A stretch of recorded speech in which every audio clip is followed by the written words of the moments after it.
It's the boy. One thing I keep forgetting to do every stream, shouldn't have knocked that, is...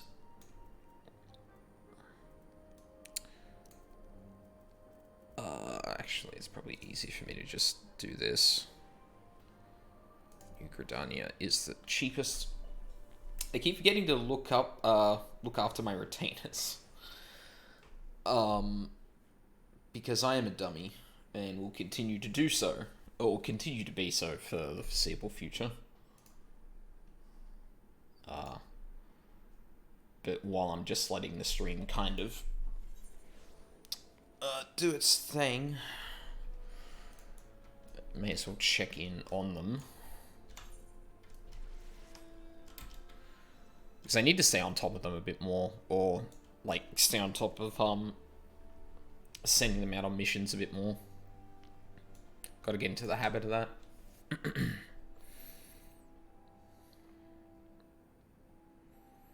Like, hell, I'm pretty sure I sent them on a short mission last time and didn't look at it during the stream that I sent them on that, which is really dumb.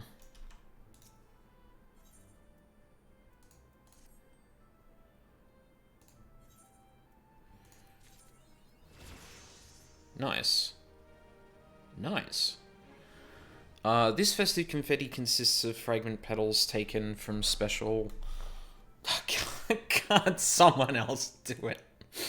That's a great achievement name.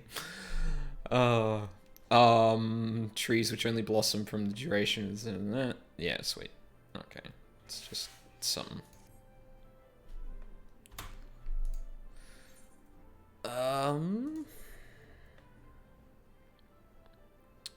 You are level 16, and I am a higher level as a black mage, so I should be fine to just give you whatever the hell I want. Hopefully.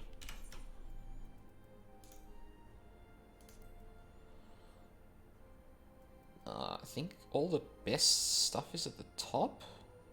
No. Oh, no, it's... Oh, okay, it's broken up by, It's broken up by weapon type, then thingy. Right, so I can give you a better grimoire, at least. And I can sell that. I can sell the books, because I just level up Scholar and Thing at the same time.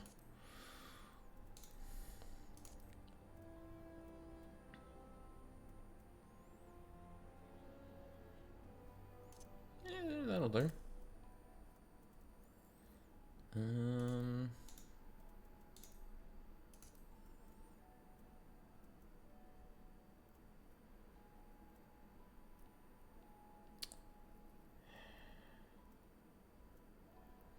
Oh, it's all that shit. Yeah. Ooh, nice.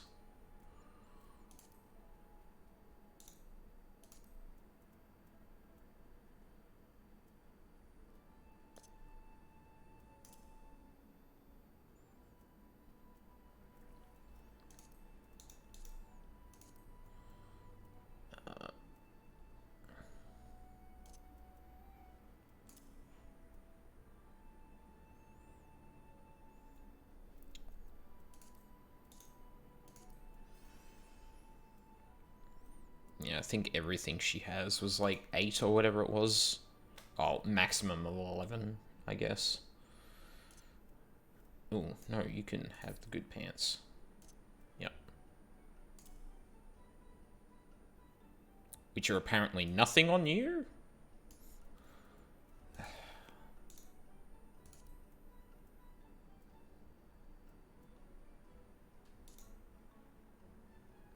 Oh, I can just do that. Okay, good.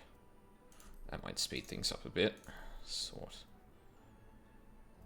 Still can't give you any jewelry, which is unfortunate.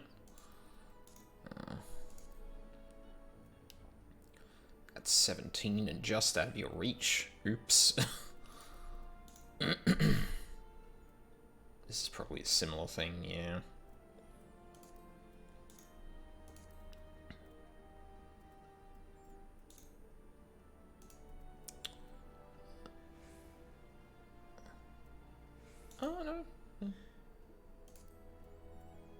Oh, we equipped that for free. Oh, okay. And I think I want to hold on to that one. The rest is definitely out of your league. Alright, that'll do it.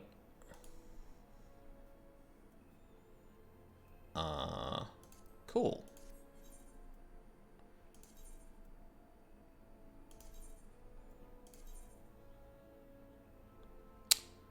Shit.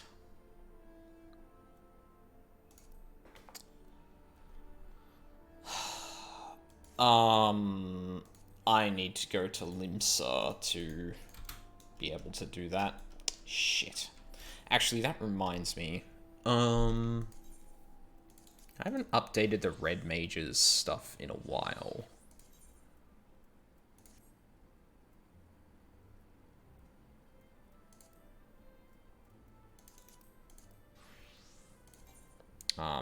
That might just free up a few items for, thingy. Hey, newest girl, how's it going? Sorry, I was too busy very vainly trying to organize gear for my, oh, fuck off. My retainer, because I've been neglecting them. In what? Sorry? Oh, in retainer land. Yes. Yep. 100% accurate. But I realized I need to go to Limsa to, I need to go to Limsa to buy some ventures so I can actually continue to send her on missions, because I just have not been doing any levy quests. Excuse me? How the... Wait!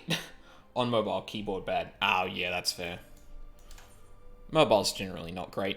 Okay, first of all, I'm going in the wrong direction. Second, how the fuck have I never... I don't even have all the Aether points in here. Aether shard. Terminology. Heck.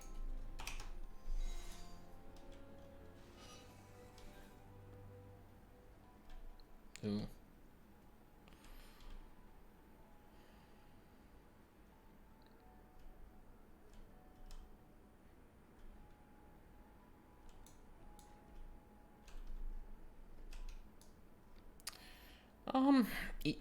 Something that has been on my mind is that it might be a good idea to actually join a free company. Just to, like, have options for, like, doing extremes. Before I inevitably move over to, Oh, shit, we've lost some frames. Need to keep an eye on that. Great, Twitch isn't showing me my bitrate. Oh yeah, that was a dip. Yeah, it happens. Because, like, I'd like to be able to unlock everything on Extreme. Well, like, all the, Extreme Trials for ARR. So I can do them. And I don't know, like, I can just go through them as old content, and maybe it's easy to do that just to unlock them. But I really feel like I want to do them at some point as a,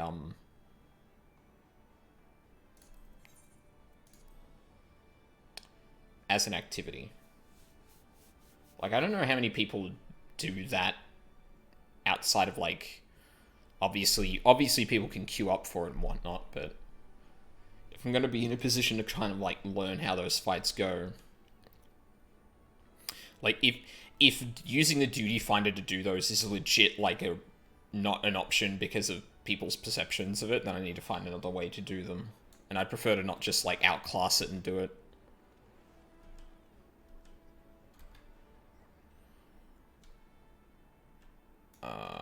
Did I just pass the... Oh, yeah, I did. Okay. I didn't even do the thing I was supposed to do here. Oh my god. It's been a long day. work has made, progress has been very fucking slow, which sucks. Sometimes that just happens though, but yeah.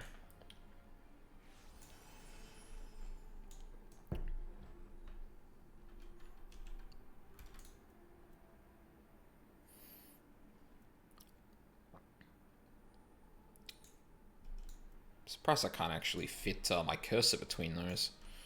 I think you are the one that sells stuff? You do. 200 seals.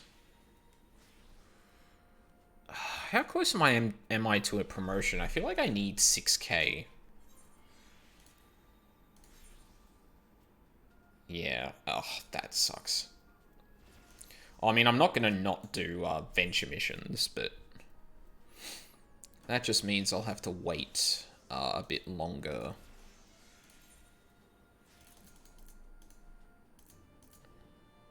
Oof. 4 for now is probably enough. And like late Friday night, I can do stuff. I tried to do extreme solo for grinding purposes, but they're super fun if you have a group willing to do them.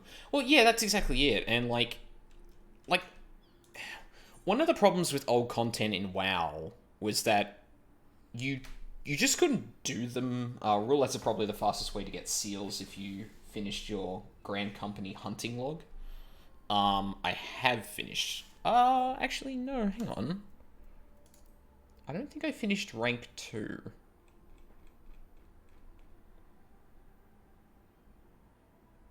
And they're all in old areas, so... Okay, I can go and do those when I feel like it then.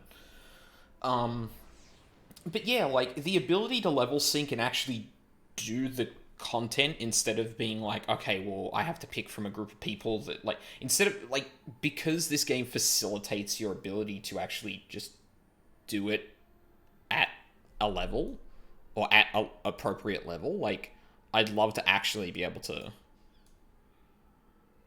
Where's that music coming from?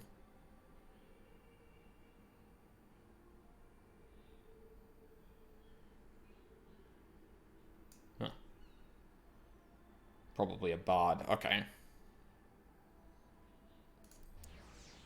I really wasn't expecting that to be able to hear that from I am the stupid.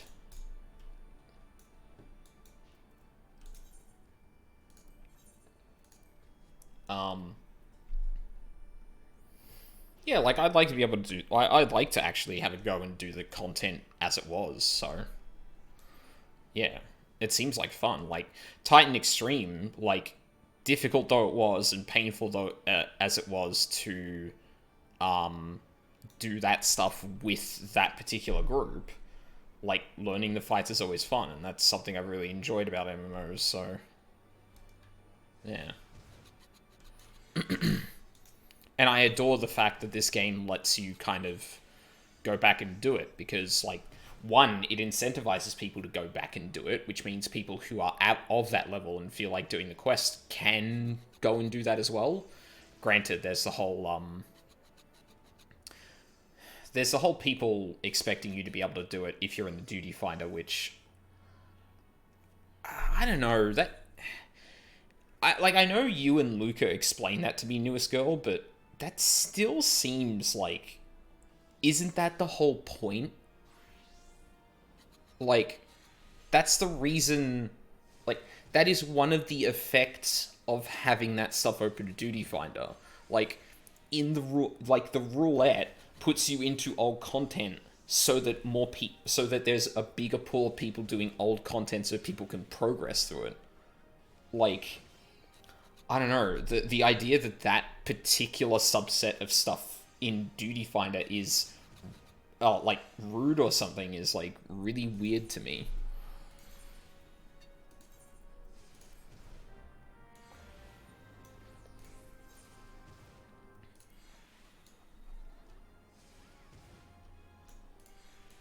Community decided learning fights belongs in Party Finder.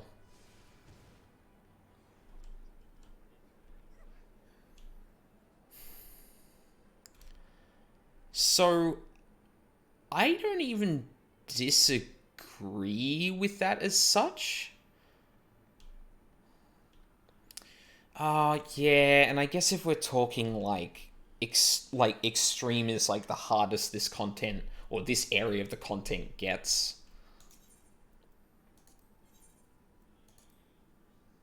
I don't know that it ends up feeling like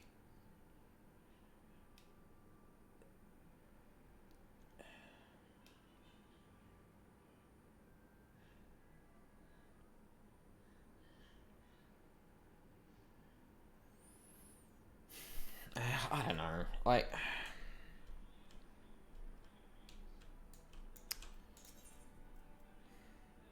actually, I might as well just jump from here, return to Falcon's Nest, and teleport.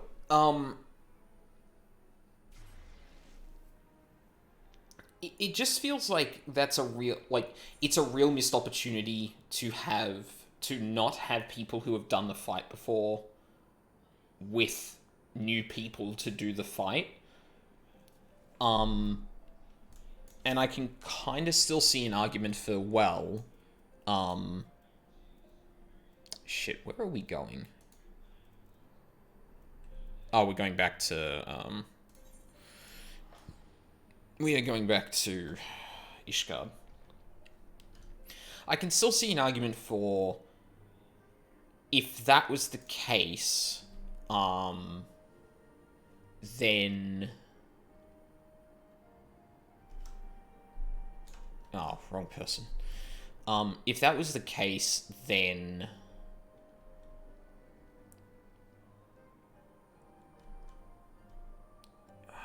See, I don't know if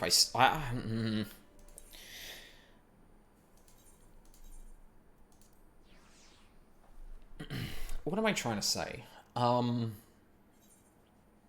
It's like, okay, the best the best place to learn the new content is to do it in Party Finder. I can see an argument for, if you just go into Duty Finder, you might run across a group that already knows how to do it, and then the enjoyment of progress is gone, right? I can get that. The thing I'm not 100% sold on, though, is that, well, it feels like if you've done it before, that you'd never enter the Party Finder, and then what's the point of the content being down leveled then? Or sorry, no, sorry, let me rephrase that. What's the point of it being on the roulette and specifically down level then? Like, you might as well just let the people who have done it, like, trounce it, because that's clearly why they're there. Why would...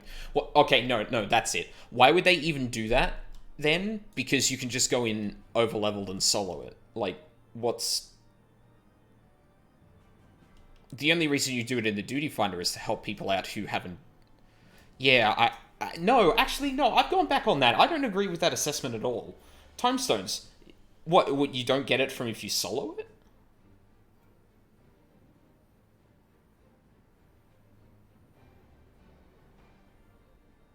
Well, okay, but that's clearly, again, an incentivization to do old content for people who aren't up with the content to do that, no?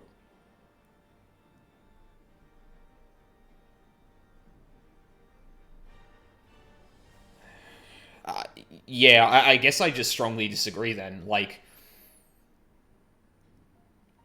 it really feels like it's incentivizing people to get into that to help others to increase the pool, but people search Party Finder for new people so they get the first time bonus tomestones.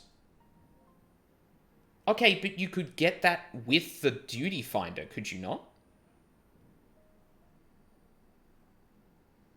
Like, if people are specifically searching out for thing, then not guaranteed.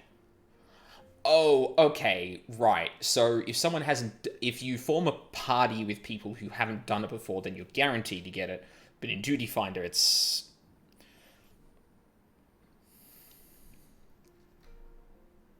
Ah... that seems so weird. Like I understand that bit, but like then I guess the intention from like a developer standpoint is really confusing to me. Then, anyway, I've been sitting on this line for too long. When last you saw Master Garland, he was advising the Ishgardians on their alien airship. Correct? In that case, you might still be at Camp Cloudtop. Failing that, we could try the airship landing, or perhaps even Skyseal Manufactory. Oh, yeah, Manufactory. But let us not waste time searching aimlessly. Someone in the city is sure to know where to find him. The question is who. So Emmerich would seem the obvious choice, but there is no guarantee he will be able to grant us an audience at short notice. Ah, I have it. Count Edmund's youngest son prides himself on knowing all of the Holy See's juiciest rumours. Let us return to the manor and see if Lord Emanelaine is about. He doesn't seem like the most reliable source, if I'm being honest, but sure. He seems very up himself. Dev attitude usually falls on you queued for it, you can leave and take the penalty or tough it out. Right, but well, no, that's not what I'm talking about though. Like if the incentives, okay, so if this thing is on the Duty Finder, it can allow people to just queue up for it, right? And if you're looking for a specific party, then you can find that with the Party Finder. So it sounds like people who haven't done the content before can just do the Duty Finder. Unless they're having a lot of trouble finding a group that'll let them learn, in which case they do Party Finder. And the same thing for people who have done it before. If they're finding it hard to find people who haven't done it before, they can go and do that. Or if they're having a lot of trouble finding people who can't have actually done it, then they can go do that as well in the Party Finder. So why is the Duty Finder even there then? If everyone's desired experience is going to go around the Party Finder, it feels like the Duty Finder is completely useless then. It's only ever going to create negative... It's only ever going to introduce negative experiences. Right? But that's my problem with the community attitude to this newest girl, is that if that is the case, then the Duty Finder for this should be open to people who haven't done it, because they're probably the people who are going to do it. Like, that's why I'm thinking the community attitude to that is just crap.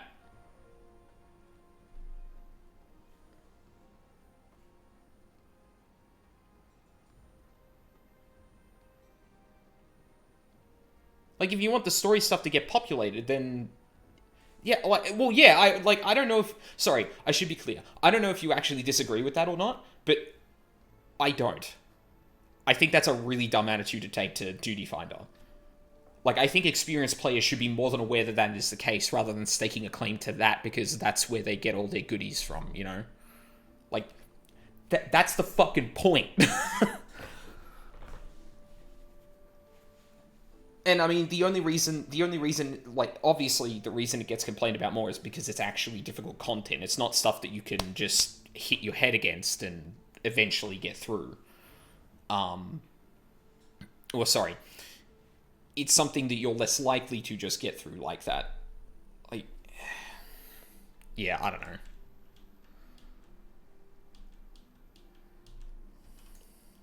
I'm whatever on it. The experienced players just want to speed through the dailies. But I've been that person before. Like, this is my problem, right? Is that when I go and queue up for heroics in WoW, like, the reason you go and queue up for heroics is a reward on your end, because you're usually getting something out of it. Like, in Battle for Azeroth, you were getting Azerite. And it's partially to get people through heroic runs, because those are the runs that step up to harder content, right? So this is from a more like gear-oriented incentivization, because heroic dungeons are required here, right? It's a little bit different. But I acknowledge that I'm getting into a situation where that is just going to be the case. I'm going to be with people who have never done the dungeon before. We're probably going to wipe. If we get a bad tank, we're going to wipe a lot. But that's how it is. I know that. Right? Like, the reason I'm electing to do that is because of the goodies. But that is what I take with it. So the idea that, like, the idea that existing players who have already run the content before are staking a claim to that method of entering content like that seems dumb. Because that's the deal. You get more stuff because you're entering content that people who haven't done it before are doing. Like, sure, I could queue up with a bunch of my buddies to do heroic and get the goodies myself. That's fine. But that's not what that's not what looking for dungeon is for.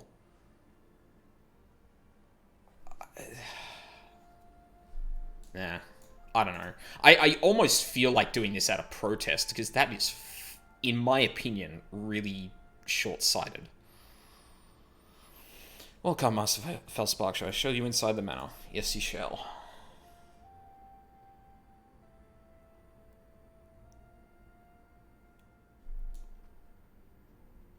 Because the alternative is that you don't incentivize Duty Finder, right? And suddenly no one's in that content because there's no reason to do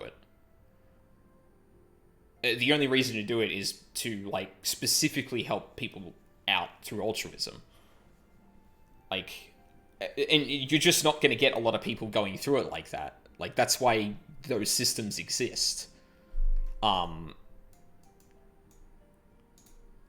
Wow, like, I'm really curious to see how many people are actually of that opinion, because I don't disagree with you personally. If I pop an extreme, I try to help clear, but if people don't listen, then people quit. Well, if people don't listen, then, yeah, okay, that's, like... I get that, but you're going to get that. Like, this is... And admittedly, this is a bit of a unique situation. The situation I just described is something that you can easily outgear as someone who is a better player, right? If I'm going into heroic content, it doesn't scale me down. I'm going to obliterate everything, and the only way we can really die is if everyone fucks up the mechanics. But I understand that. That's the deal.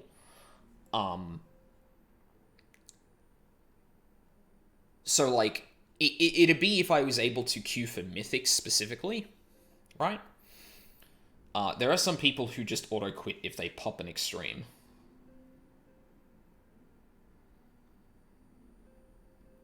As in, you duty find... Hang on. I think I actually have to look at this again.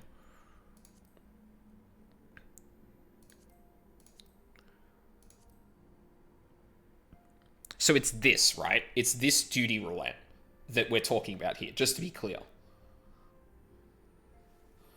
Because it's like max level dungeons. Oh no, sorry, the trials ones. You're right. Yep. Yeah, sure, okay, right. And this is... Yeah, this is all of them, so...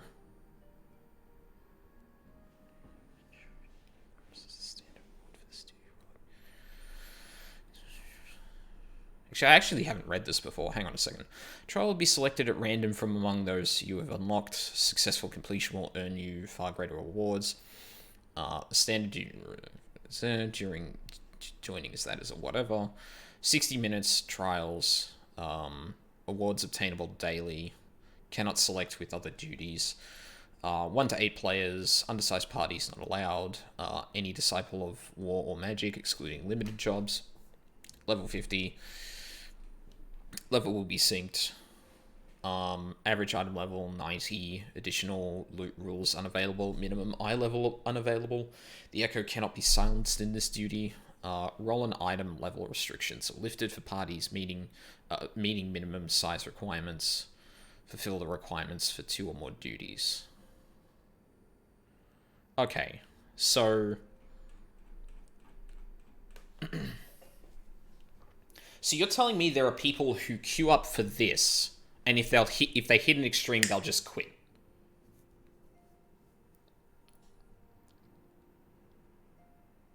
Okay.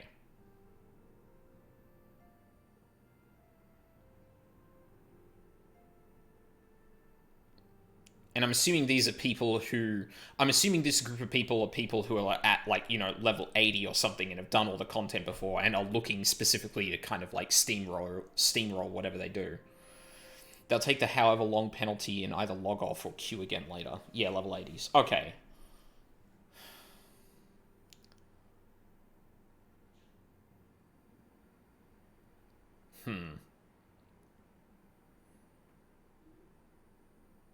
But you can obviously get trials of any level.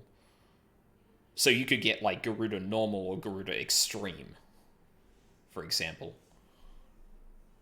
Just depends on what you end up getting. Not the normal. Oh, okay. Wait, really?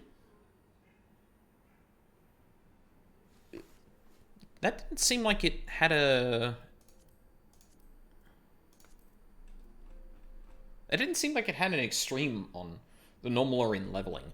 Oh, okay, right. Okay, so we're talking hard and extreme. A dungeon or trial will be selected at... Ah, yeah, okay, I understand. Yeah.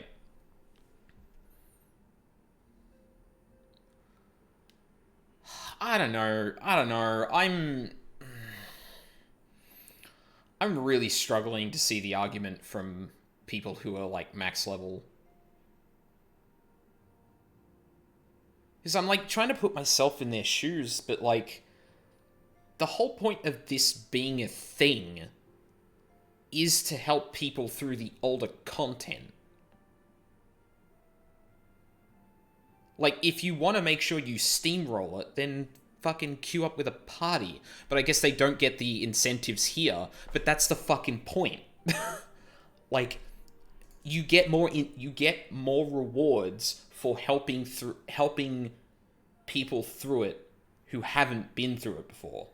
Or sorry, I mean, I guess you could just randomly end up with a group of all people who've done it before, but you can't game it to where you're getting that stuff with a full party. But that's the whole point.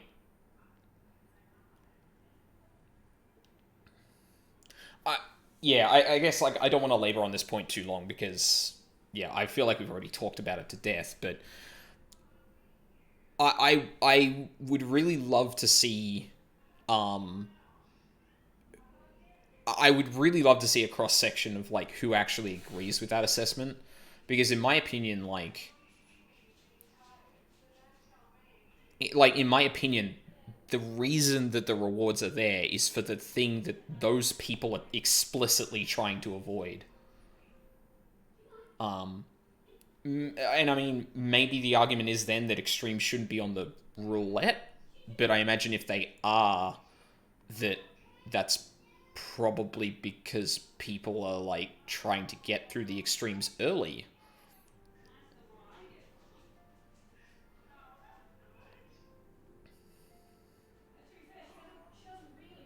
Extreme trials are only in DR Mentor? Wait, really? Because that seems to run contrary to what Newest Girl was talking about.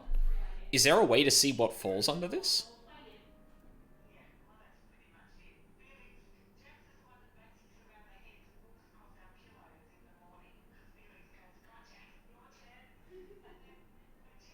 I feel like I popped them before in trials. Yeah, I honestly have no idea. The hard story modes are included in DR Trials and DR Mentor.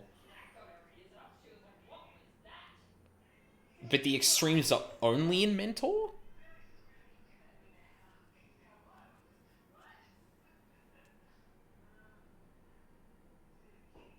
Yeah, that would make sense. Sure. Because if that's the case, then that... Yeah, because they don't expect a discoordinated party or of unprepared people to finish the extremes necessarily. Okay, then I am really fucking confused then. Because it would seem that what Newest Girl and Luca were talking about back then, when I was talking about doing Extreme Titan, I think it was, isn't a thing.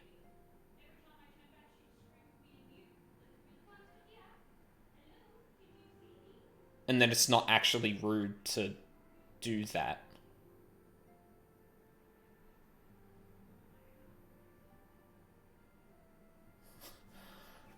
Oh, fuck. Okay.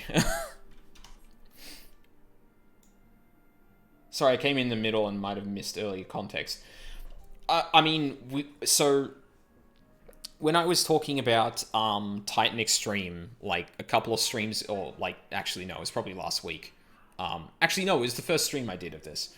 Um, we were talking. So I was talking about, yeah, I queued up in Titan Extreme and we didn't end up doing it. And I was like, fuck, maybe I should just go on Party Finder.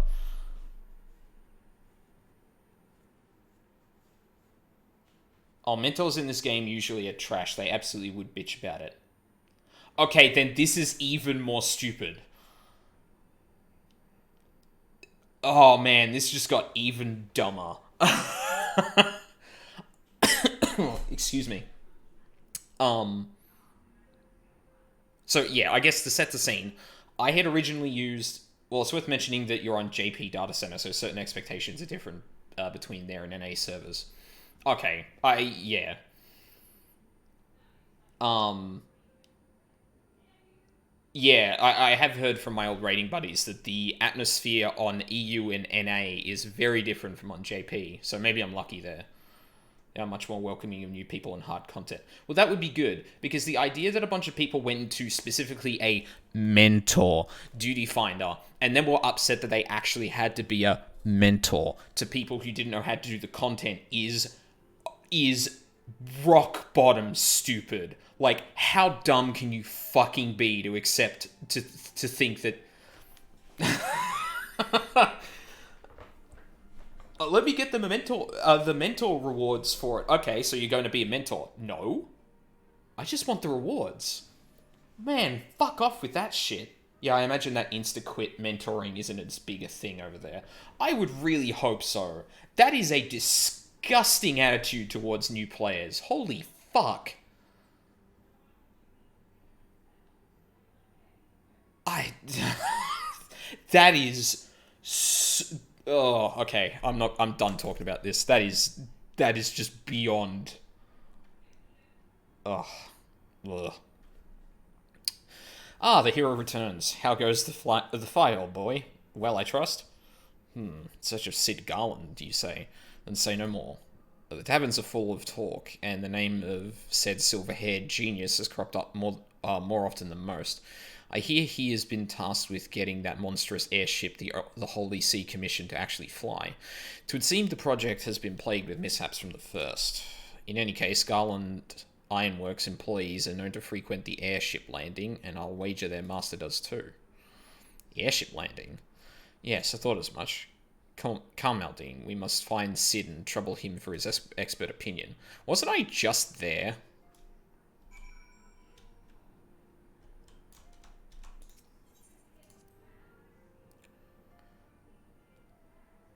Like, yeah, I'm sorry. I'm absolutely flabbergasted at the idea that people would queue up into a mentor duty finder and then be like annoyed that they may have to mentor people through what seems to be specifically hard content. That is amazing.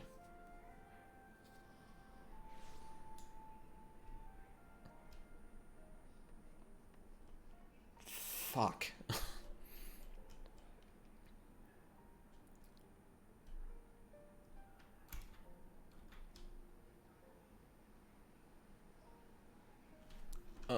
I didn't go anywhere near the...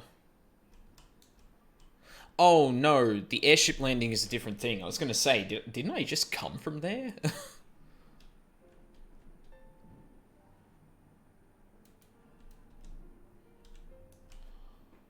Ugh.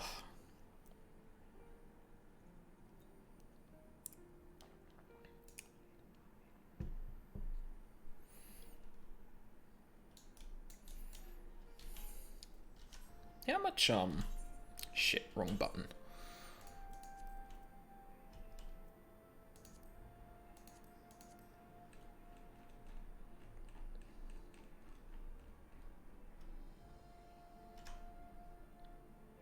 I imagine eye level gets synced as well, because you can't possibly have an eye level of over a certain threshold to What is this one next to this? Oh, other parties recruiting, right?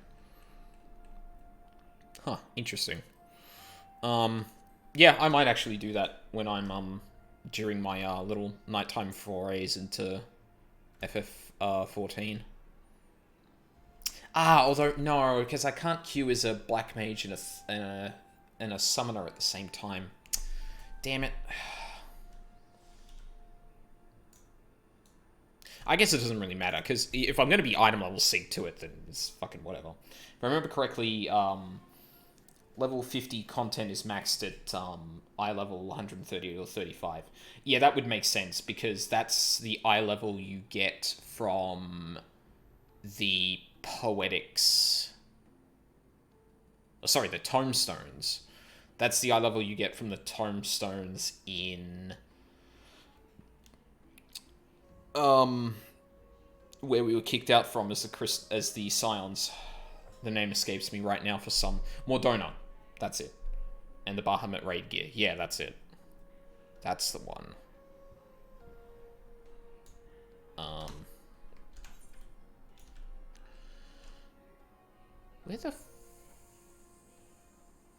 Where the fuck are we going? Oh, it's right. Oh, okay, right. I was looking for a quest marker, but that wasn't there.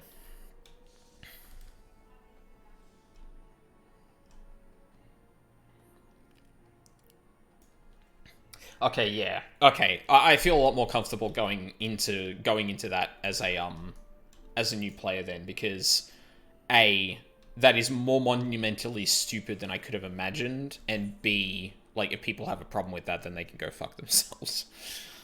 Yeah. And the 2.0 relic weapons, which at this point are just for flexing that you can grind. Yeah. Well, I mean, unless you like the transmogs, which... sorry, glamours, which, like... Listen, I can get behind that. If the weapon looks unique enough, then... Or if the weapon fits an outfit, then I will do the grinding for that. Almost without a doubt.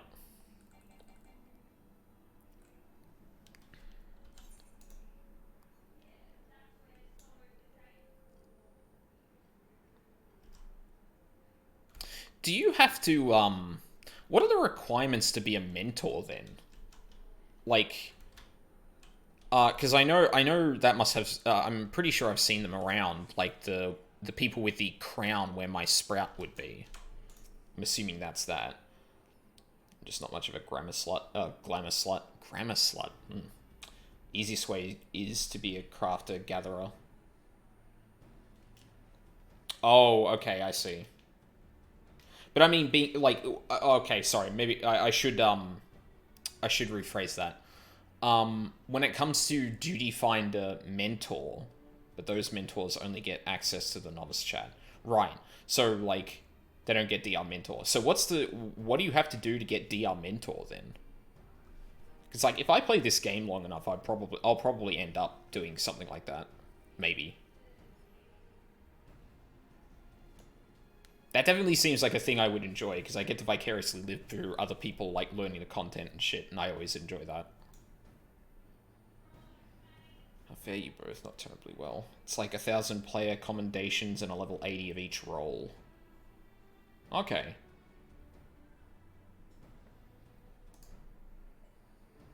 Greetings, Master Garland. I'm sure it will come as a little surprise when I tell you we need a favor. We need of you a favor. 3,000 dungeons, 300 comms, complete the 80 tank role quest, level 80 healer role quest, and one of the two level 80 damage dealer role quests. It might be more comms. Okay. Yeah, so basically, you've done a shitload of content, you've hit top level and done this specific thing in each role. Yeah, because I probably wouldn't even dare trying to mentor someone unless I had already done a healing and tank roll at the very least. Another wind barrier, and you say it was conjured by Nidhogg?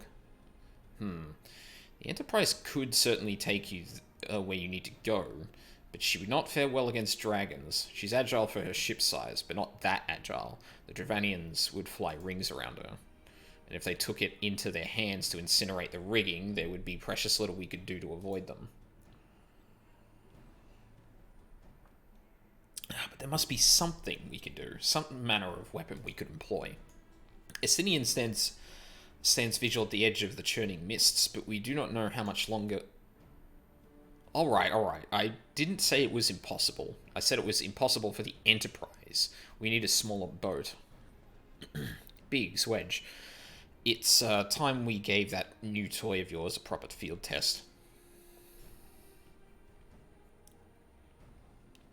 I hate healing, but my main had White Mage 80. It's probably best if I let the lads show you. Come on, the manufactory. The manufactory. I don't know why I keep tripping over that word. The manufactory is not far. Yeah, like I said, like, I really enjoy casters. But in terms of, like, just lazy, or, like, something I could play a lot of is, like, tanking and healing. Although, granted, Granted, I'm basing healing off a lot on Disc Priest in WoW, and at least from what I understand, you don't heal through damage, but you do damage more, and I don't know if that's enough of a distinction for me to not like that.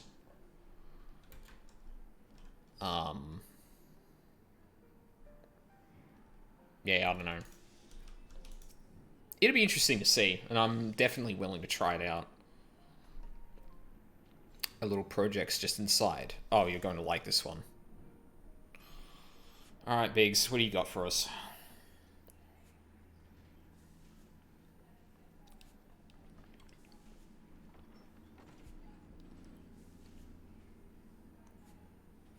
Feast your eyes upon our latest and greatest feat of engineering. We call it a mana cutter.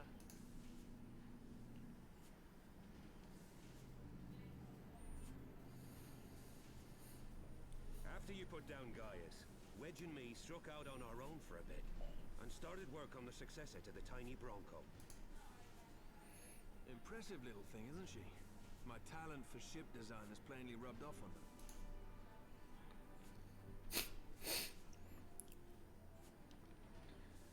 They've adapted the principles of corrupted crystal technology and constructed a mechanism which converts ether from its surroundings into elemental wind. Said wind is then harnessed by the specially engineered sails, providing the craft with propulsion and lift. All in all, a most elegant solution. So they've made a tiny jet engine. I'm actually a little upset that I didn't think of it myself. The design does, however, come with one small flaw. Only a single person can man it, for one. The energy conversion ratio is bloody awful. Oh. To generate enough power to get you off the ground, you need to be in an area awash with predominantly wind-aspected ether. Oh, so it only works in certain places too.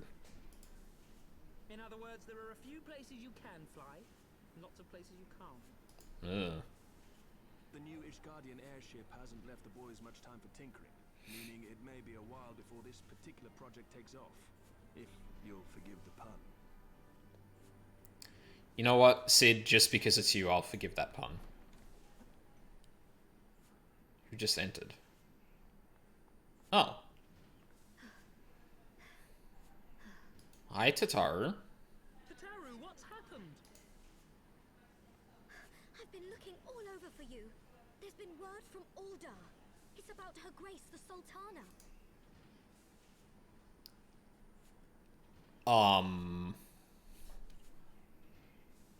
It seems you're required elsewhere. Leave the mana cutter with us. We'll see that she's airworthy and suitably equipped to slice through those winds.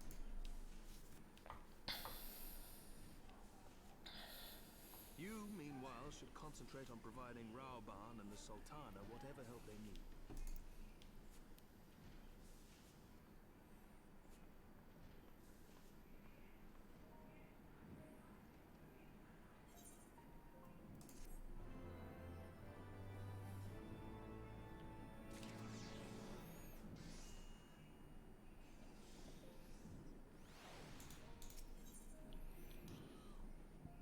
A general summons. Tataru has news for you from Uldar. General Raoban says they may have uncovered the Sultana's whereabouts, and he wants you, by which I mean the both of you, to go to the Waking Sands right away and help with the investigation. Commandean, pressing through Ishgard's plight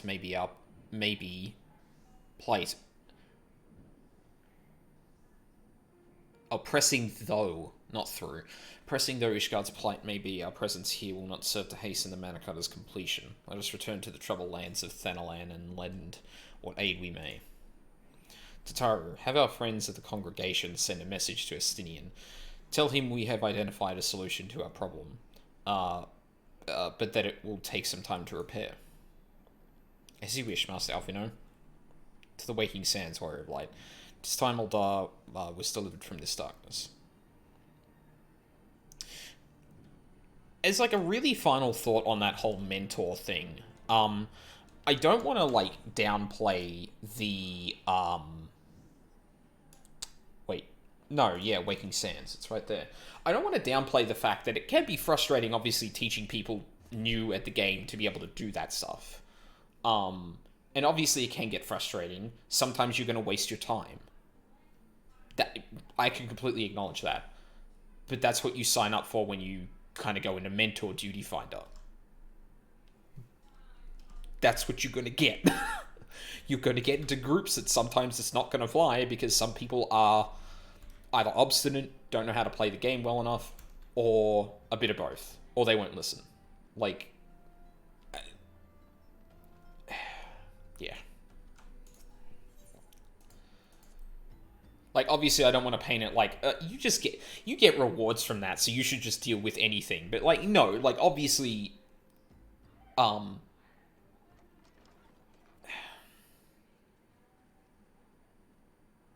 gonna hold my tongue for a little bit then. Oh, he's back. Thank you for coming. I can't get over his fucking British accent. Holy shit. No thanks are necessary, General. I trust your recuperation continues apace. I cannot complain. Thanks to Higiri and her ministrations, I've regained much of the strength I lost during my imprisonment. Actually, he specifically sounds familiar. FF14 voice actor Raoban.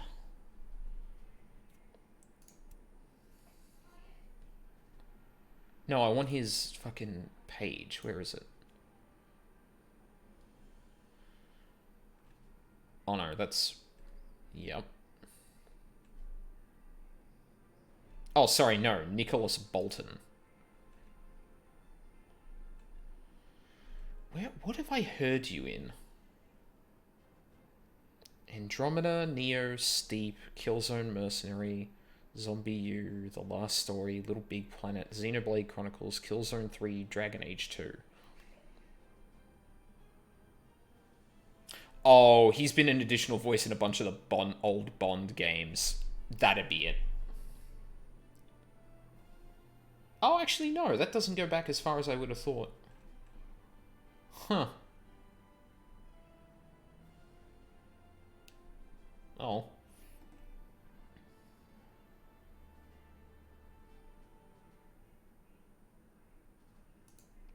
Oh. Hi there, friend.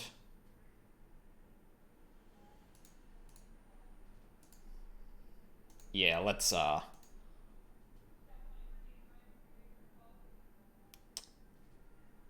I don't know why I don't see mod powers, unless I do this.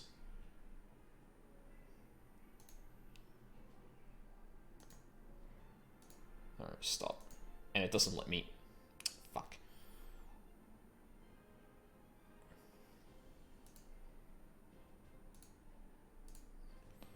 Okay, I guess I have to do this from Stream Manager. Oh, actually, no, I can ban from here. Where the fuck is it? Yeah, don't listen to that user. That's a bot. Like, 100%.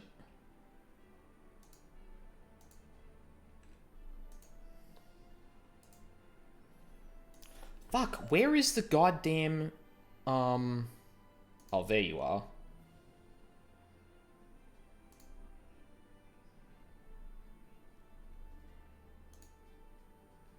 Yep, there we go. Bye-bye.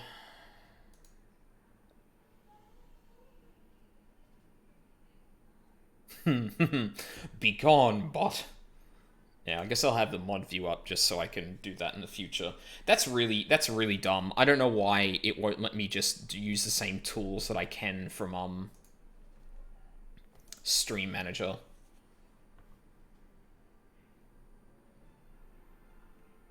Oh well. It doesn't matter. They're gone now. Oh my god, I forgot again.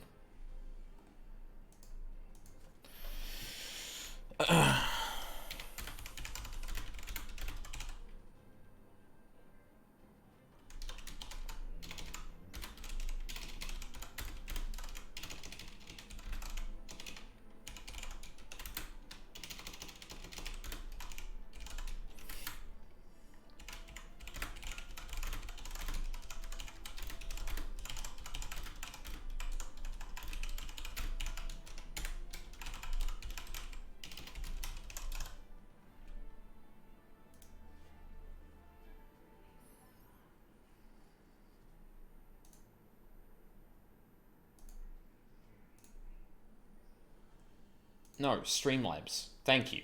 Fucking Christ. Yeah, this was voice acted. Cool. I gather you have made progress in the search for Her Grace. Aye, some good fortune at last. A few days past, Dulala informed us that a sizable shipment of alchemical supplies had been delivered to the palace.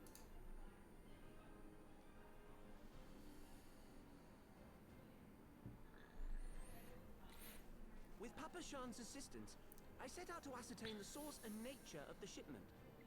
My inquiries led me to Frondale's frontistery.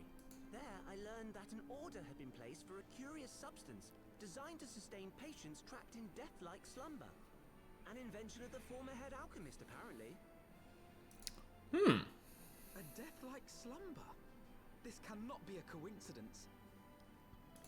It lends some weight to Dulala's claims, aye.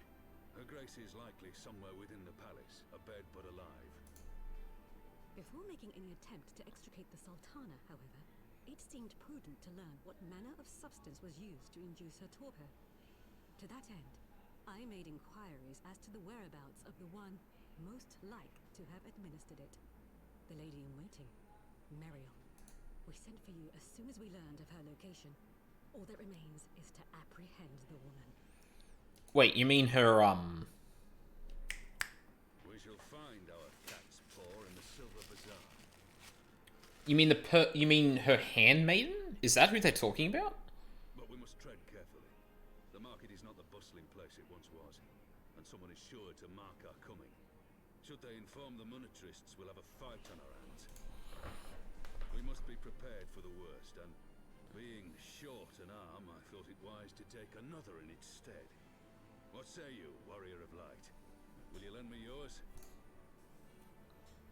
Of course. Then I pity the bastard that stands in our way. Come, my friends, for Nanamo and for Uldar!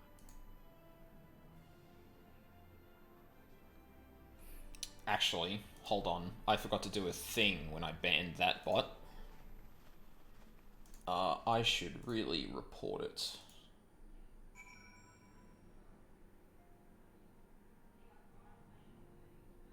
In a whisper, in a chat message, isn't moderating their chat, others in other content, username,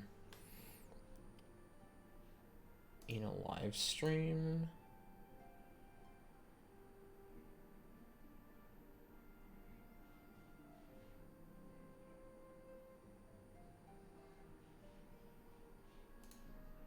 Give me more options. Revealing someone's personal info, cheating in an online game, impersonating someone, they're underage, they're breaking Twitch's bit policy. I think they're using copyrighted content, trademarks, or other intellectual property. Wait, what? Terrorism or active mass violence, threats, harm, or endangerment of someone, hate speech, their content is misclassified, inappropriate or obscene content. Where's the "there a bot" message? Oh, in a chat message. Oh, there we go. Oh, no, I found it. Okay.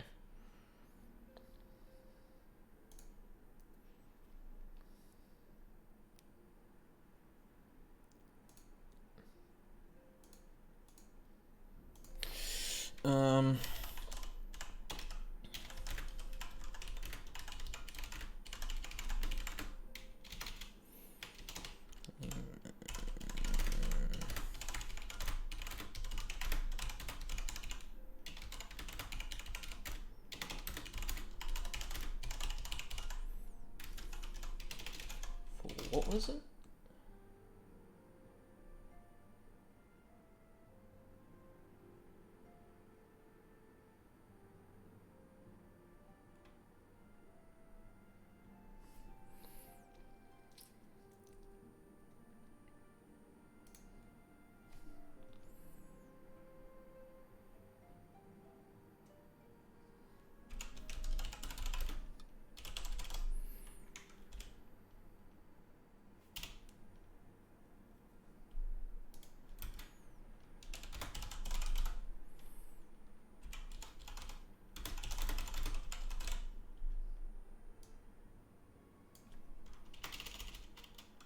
Sorry. I hate to stop this, but I want to make sure shit like this gets shut down fast, because that shit is not good.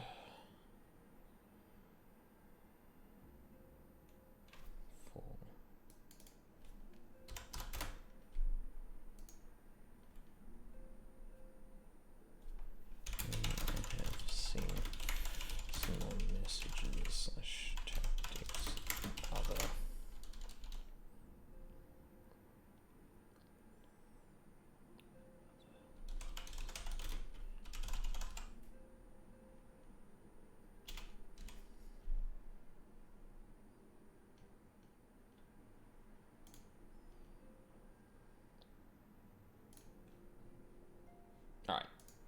We're cool. Well, I mean, that bot isn't, but yeah. What's up, Yugiri? Our target is Meriel, the Sultana's former lady-in-waiting, a woman of Midlander heritage. I am told the two of you have met. Our sources indicate that she left the palace shortly after the incident and quietly rejoined the dwindling population of the Silver Bazaar. I suggest we begin by questioning the market's residents and confirm that Marielle is still in hiding there. Okie dokie. Alright, that's actually probably easier for me to just travel there on foot.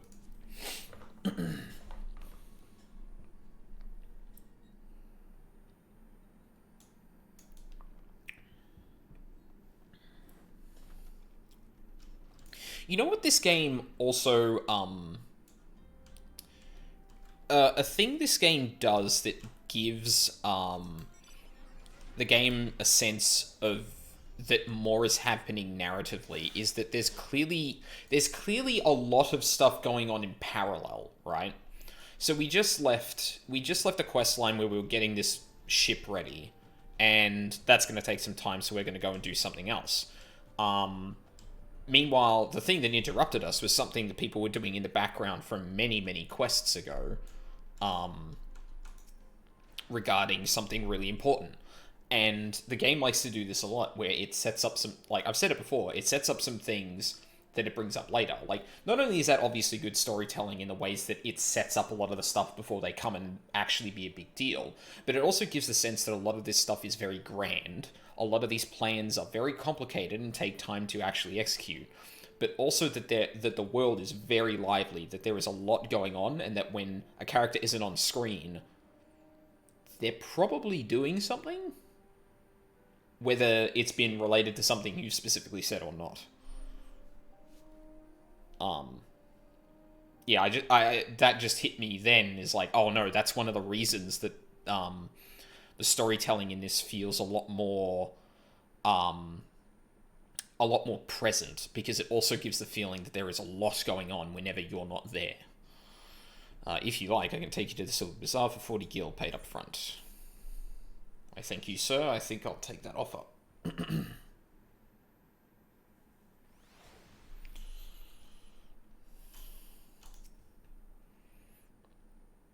Mariel. Oh, she's here. Left the city for good, she says. Barely leaves her house, though. It's the one closest to the market entrance. Oh, thanks, friend. Just you wait and see what this narrative has in store for you. Okay, look. I think there's something I should talk about, like, right now, just for context. I have seen some of the very vague marketing material for Shadowbringers, specifically. I have an inkling of something big narratively, not like specific, but very broadly, in terms of, I would say this the character I'm playing's position in the story, let's call it. I'm pretty sure I have a very good idea of what may happen to this character's position in the story come Shadowbringers.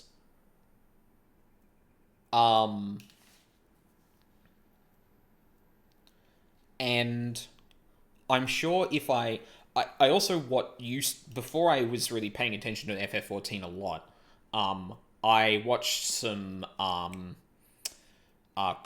Twitch compilations for Shenpai, who is a YouTuber and artist. And there's nothing spoilery in it, right? As far as I know. I haven't gone back and looked at it for a very specific reason I'm about to talk about. But, like, there were clips of her, like, kind of getting into FF14, because the 2019 was the year she got into that. This was 2019, like, clip compilation, right? I am almost certain that at some point during any of this, I'm going to go, oh, I saw this before, but not remember anything about it and have absolutely no context for it. So, like, I don't know where the story's going.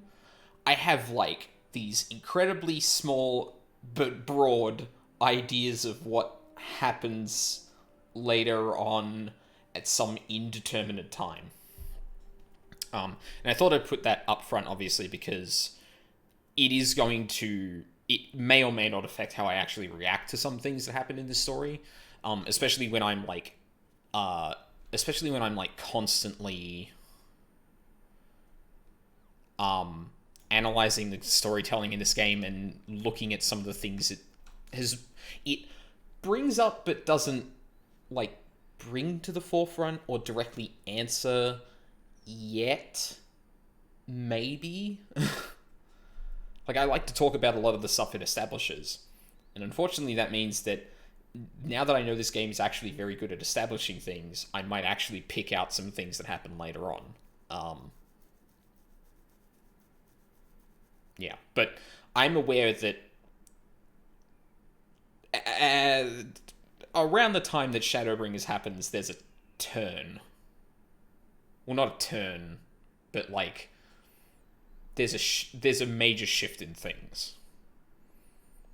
And unfortunately, that's just osmosis. Like, unfortunately, I have just know that. I don't know any of the context to it, though, so hopefully it's still a good thing to eventually experience. What brings you to our lovely little Hamlet? Oh, Hamlet. I believe the arrival of your entourage just about doubled our population. Looking for Mariel, you say? If you're going to lure her back to Uldar, you may as well give up now. The girl's done with city life. Wait, did we really all cut? Guys! We were supposed to be subtle about this. Are you fucking for real? Do I know of any returning residents? Gods, don't tell me they're starting to come back. My masters will not be pleased to hear this.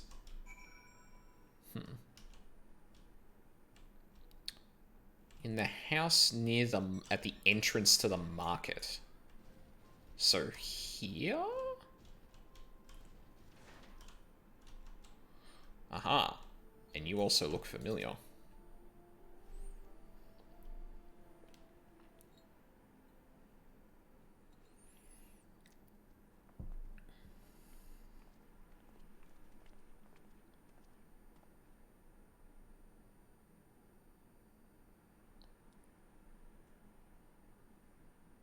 You are Meriel, the Sultana's former lady-in-waiting? Wait, where am I? I know no one of that name. Pray excuse me.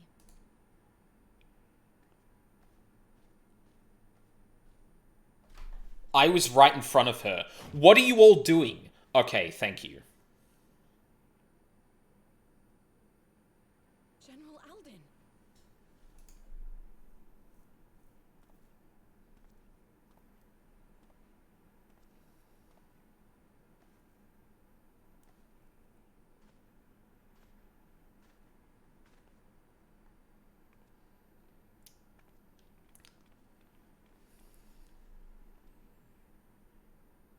We will have the truth from you, girl.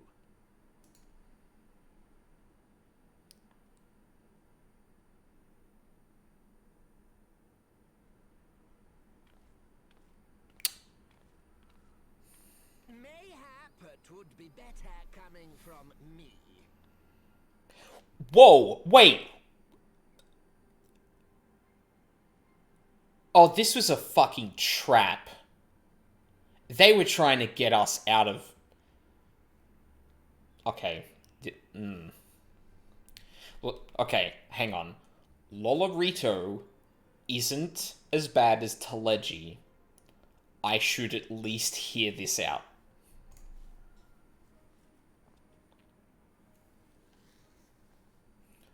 Because he did...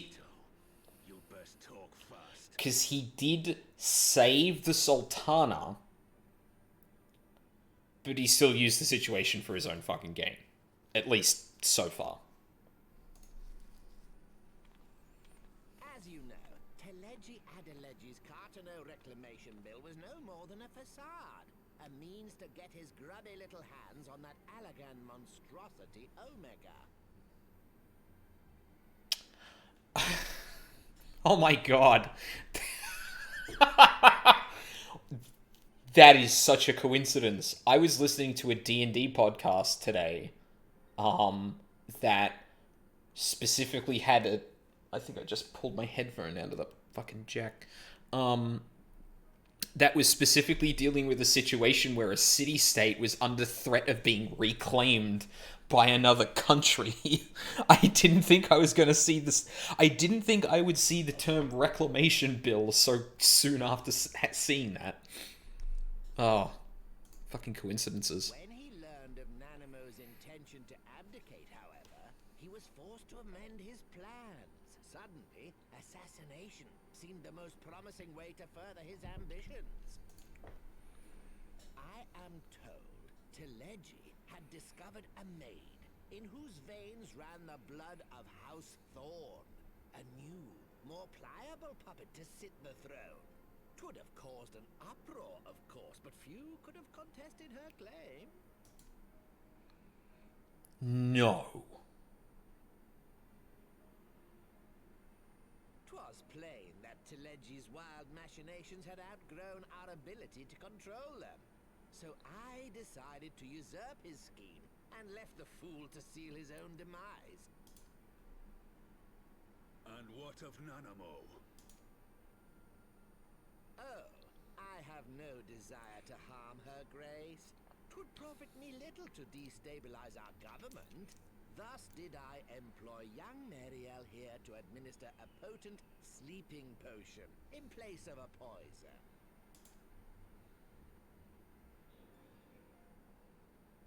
You should know, General, that your dear friend Ilberd was fully aware of my plan.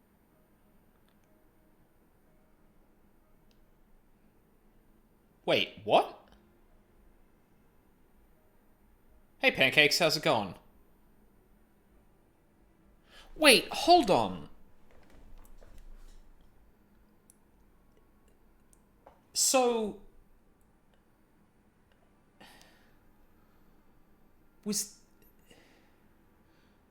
So is that an act? Like... Wait, no, hold on. So... Okay, let's go back to... Okay, Pancakes, I should preface this. I'm playing FF14. MMO actually has a decent story. You keep catching me in spoiler territory, dude, because this is talking about something that's pretty big to the first part of the story. I don't know if you care about MMO stories or not, but it's just a warning. No worries, this isn't my type of game. Okay, cool. So, when Nanamo was poisoned,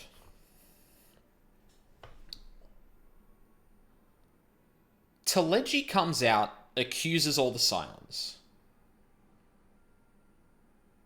Basically boasts about his plan. Rauban kills him. So the threat of the person that's going to undermine the entire government and whatnot, and kill the Sultanate, is dead. So the plan thereafter is to act like that just happened, okay? That there wasn't an extra plan in place. So what's the point of angering Rauban to the point that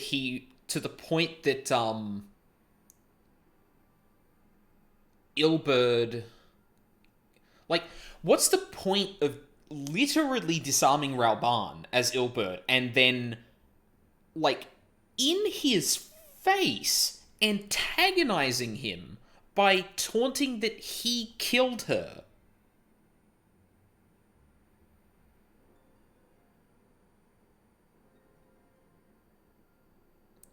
Like, was that just to keep up a... Because the Crystal Braves definitely got us out. And they've been killing people... I should let this continue, because... This is far more convoluted than I originally thought. Like, I thought that was... The rest of it was a ruse. But, like... Now that I think about it, some of that stuff wouldn't make sense if it was just a ruse. Like, unless you're trying to really confuse or really convince someone that it's a ruse. That the plan actually failed. Or, sorry, that the plan went through and that Teleji is just dead. I had him lie about the assassination as a means to prime your rage against Teleji. We weren't entirely sure how you would react, but things went rather better than expected. No, didn't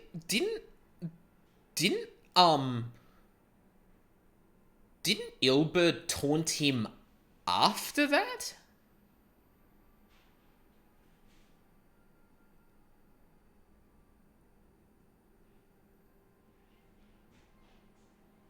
Okay, no, hang on. I need to watch that cutscene again. Because I feel like I've got the order of events wrong.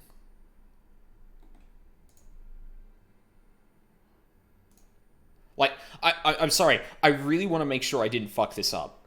Or fuck up my understanding of what happened here. I think it's here. Yeah.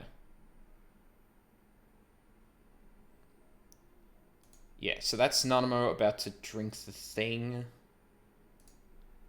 Dirty ass motherfucker. Okay, I'm just gonna...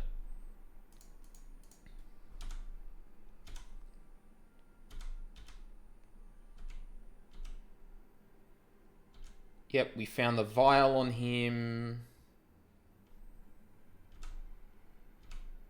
Hang on a second. You know what? I'm gonna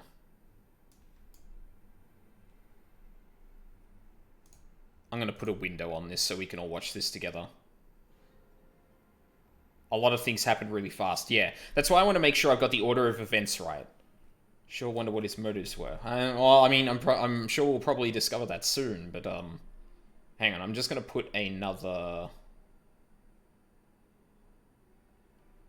source in here. No, not that. Where's window capture?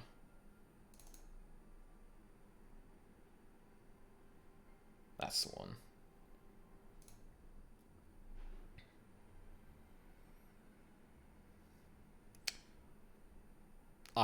Oh, right, the Windows thing. Yeah, that'll do it. Alright, it's a little off just because it's, just because of the way I've set things up, but this is gonna be enough, so... Okay, so I've muted it, so we're not gonna have sound. Actually, hang on a second, I'm gonna move this source around just so it doesn't block certain things. No, you're under here. Yes, okay, cool.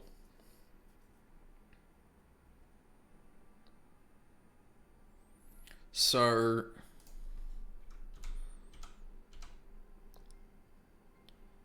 we've just shown the vial. Cool. Yep, you've called it the Ishgardians. You're clearly trying to get them to attack us. She cannot be dead. Stand aside.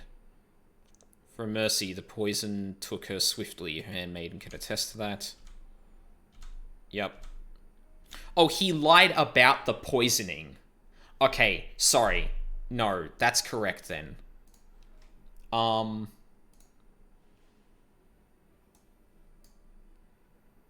Okay, I understand now. Sorry. What he's saying here is that Ilberd knew that the Sultanate wasn't the Sultana wasn't dead. He just played along with the idea that she was assassinated. Primus. Okay, no, that makes sense. Still doesn't explain why he taunted him afterwards, but I understand what he means now. Better than expected. Yeah, he got fucking maimed, you piece of shit. Conniving little worm. You had your claws in the Crystal Braves before their first recruit had sworn to serve. But of course, when a new game begins, 'tis only prudent to have a piece on the board. Ilberd was mine.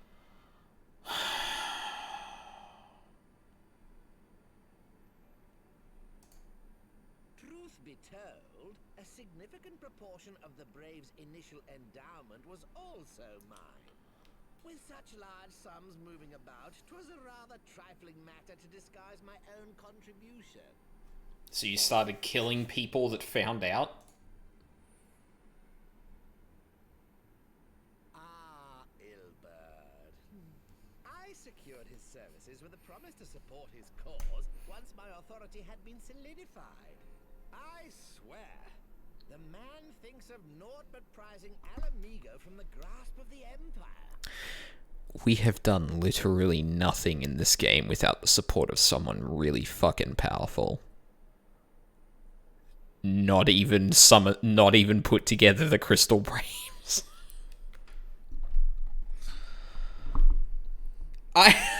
Honestly, I like that I picked up on that theme, because every single moment afterward has been another nail in the coffin of, you haven't done anything. You haven't done anything. People allowed you to do the things you're doing. That's it. Fuck, that's such a good... Ilberd is 100% right, and he would know better than anyone because he hadn't fucking done anything himself. Unlike you, General, the poor fellow seems quite unable to forsake the land of his forefathers. Mayhap that's why he called you a traitor to your people and a disgrace to your homeland, amongst other things. What was it he always compared you to? Oh, yes, an overgrown lapdog begging for scraps at the Sultana's table. Oh, how we laughed. Alas, Ilberd's entertaining little outbursts eventually gave way to wearisome tirades, and the zealous brute became rather Unruly. I had no wish to see you executed, you understand? But he would not take no for an answer. Rest assured, his employment with me has long since ended. Oh my god, hold on. Ilberd was such a bitter fuck about Ralban betraying Alamu... the name of the place I can't pronounce at the moment. He was so bitter about that he started... Alamigo, thank you. That he started antagonizing Ralban to give him a reason to... Oh my god! Like, maybe not every single part of that was because of that, but his grudge against Ralban is that he just abandoned Alamigo, and he was willing to have him executed over it. And I would bet that that's the reason he goaded him in his moment of rage. Holy fuck. Also, I wonder when he was actually let go. Oh, probably around the time that when we got Ralban back, I would imagine. Then it would have been impossible to kind of hide the fact that, hey, so we took the general somewhere and we were going to execute him. Which brings us neatly to the present. What say you, General? Both you and the Sultana are alive. We have one corpse and one fugitive. And preparations have been made to restore your good name. Shall we cry quits and start again with a blank ledger? Actually, never mind. This also enforces the opposite. We're just going to go back to the way things were. You tried to change things, someone had a problem with that. We also had a problem with that too, but we had a problem with the person that had a problem with that and what they were going to do. So we're not letting him do that. But if we go back to what we were doing where you had a problem with that, that's fine. You're not doing anything without our word. You're not changing things without our support.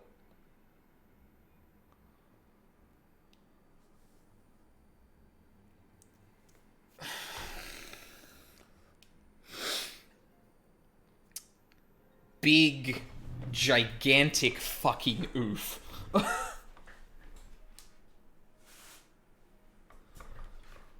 Ooh. That's, bit too relevant. The hells we will! Do you honestly expect me to forgive and forget? After all you've done? You're guilty of high treason! Stay your blade, Master Alden. You yourself are not innocent. Or have you forgotten your own crime in executing Teledji Adeledji without trial? Though you acted out of loyalty to the Sultana, such deeds are in violation of both the word and spirit of the law.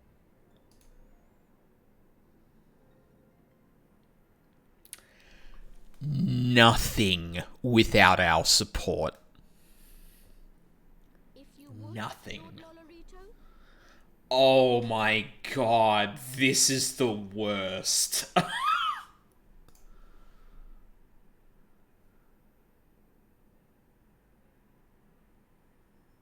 What? What's that? This potion will wake the Sultana from her slumber. Consider it a gesture of conciliation. You will find her grace resting comfortably within her private chambers. Should you doubt my word, I shall willingly accompany you to the palace as your hostage.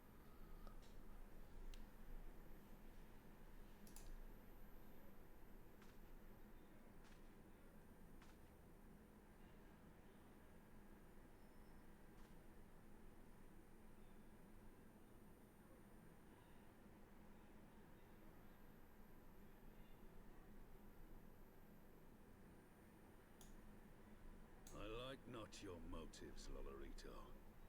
But you saved the Sultana's life, and for that, you have my gratitude.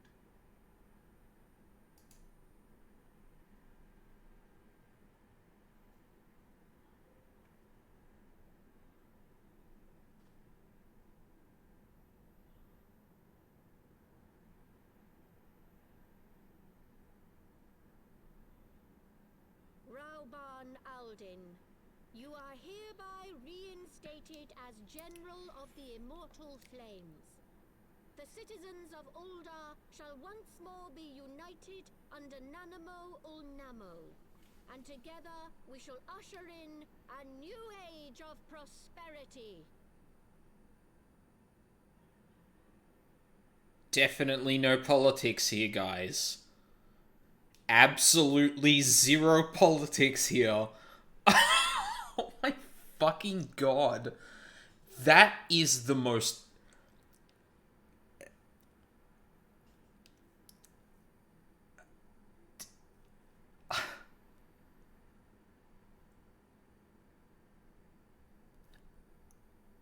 I've never looked at a sentence like that and felt more bleak.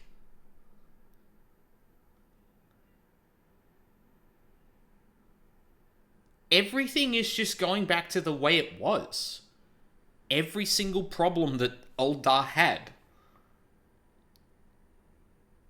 To wrap it up like, yes, we're back to normal and everything will go good now, is like, what the fuck are you talking about?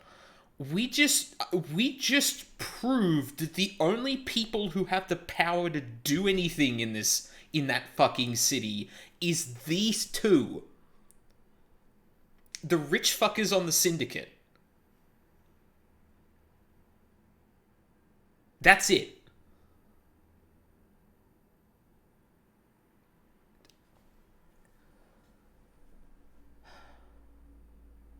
Actually, I get. You know what? That's a lie. I've never read a sentence like this in a video game and felt so bleak. Might have when it comes to politics in a few areas, but I didn't think I'd be seeing that in a game. As straight. This is like. This isn't even subtle. Jesus fuck. Ooh, that was a big dip. Ooh, no. Oh, we're not dropping frames.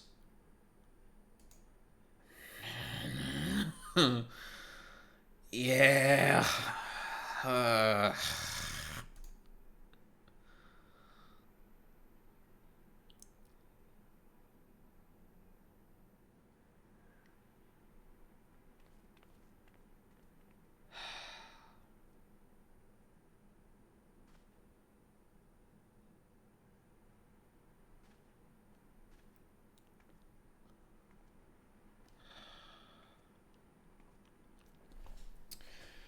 So, I don't want to spoil anything. There is a character in a video game who... It's not quite analogous, right? But the thought in my head was, I can't even blame Rauban for taking this. Like, either he frees the person, one of the people he cares about the most, the Sultana, or he is a criminal, he's put to death.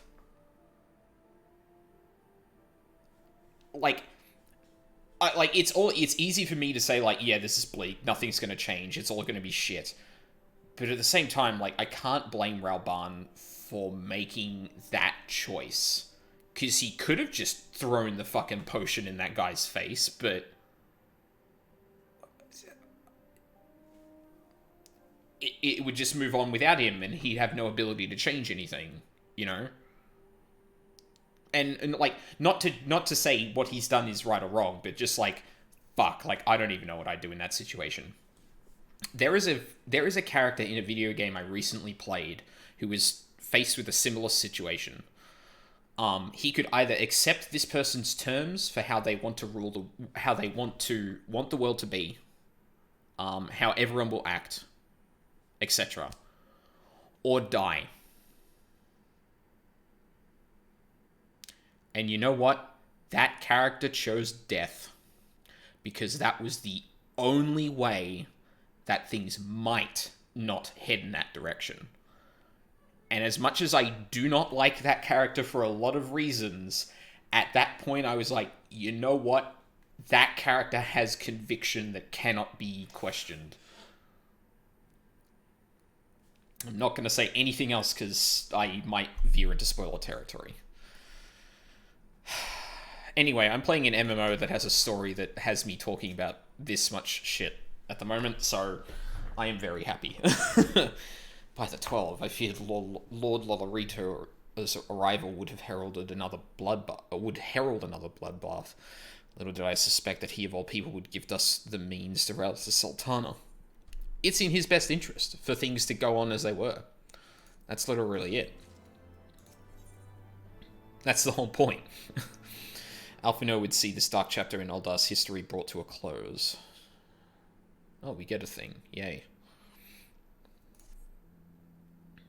Shall we make our way to Uldar? I should imagine Bartholomew has been instructed to admit us. Bartholomew being... Oh, probably one of the people at the thingy. Words. I do them well.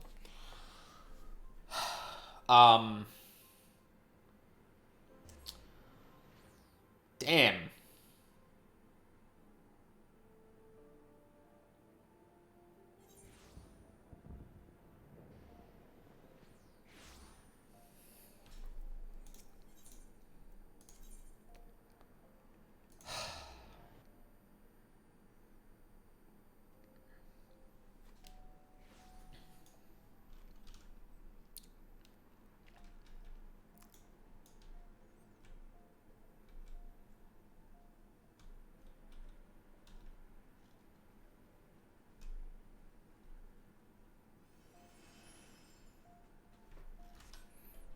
Right, that's the name of this guy.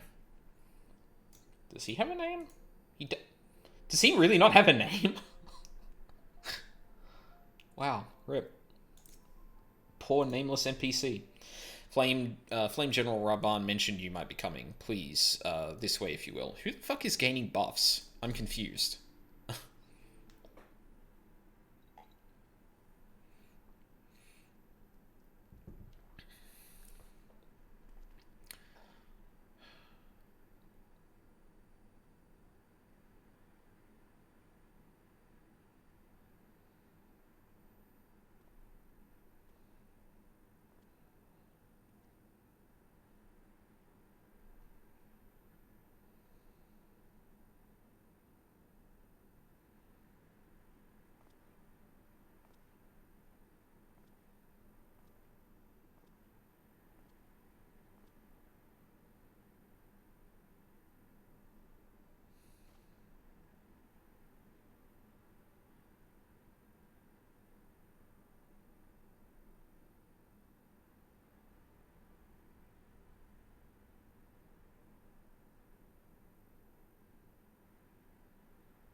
That is a very good camera choice because that shit looks terrible in video games.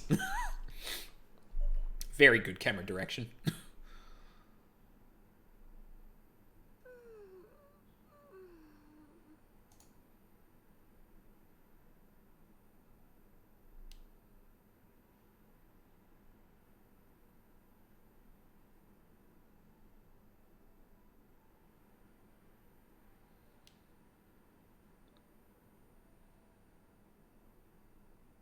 I was having the longest dream. Tis time to wake up, Your Grace. Another day begins in Thanalan, and the sun blazes bright upon the sands.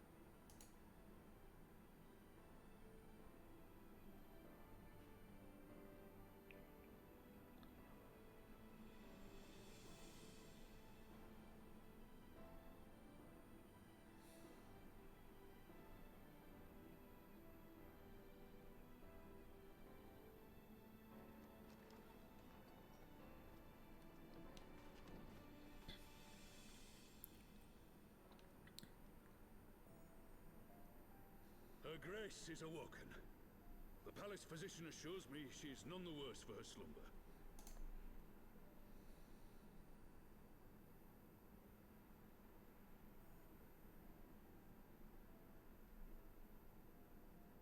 I believe Her Grace will soon resume her plans to place the government of Uldar into the hands of its citizens. Okay, so this is a point where I have to bring up something that I just thought of. I was really curious how Lolorito is going to react to the idea that this would happen. Because it's one thing for him to understand that Teleji is going to kill the Sultanate, or the Sultana, and that's going to be bad, right? It's another thing if this is going to continue, because he's allowing her to live. I am really curious about how this is going to go. Whatever path she chooses to take, I shall walk it with her. And we shall tread slowly, lest the nation be unsettled in our wake.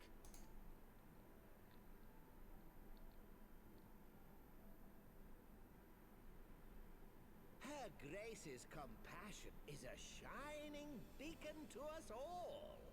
But what our city truly thrives upon is competition. 'Tis in the struggle against our rivals that opportunities are seized and fortunes made. And with the Empire on the offensive once more, now would hardly seem the time to turn our system of government upon its head. Actually not a bad point.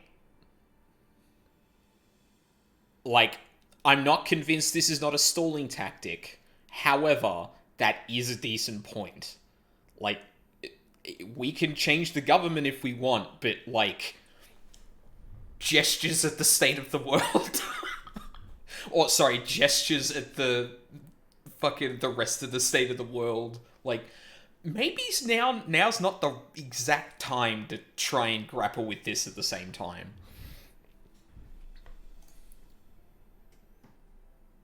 Are you privy to new intelligence, my lord?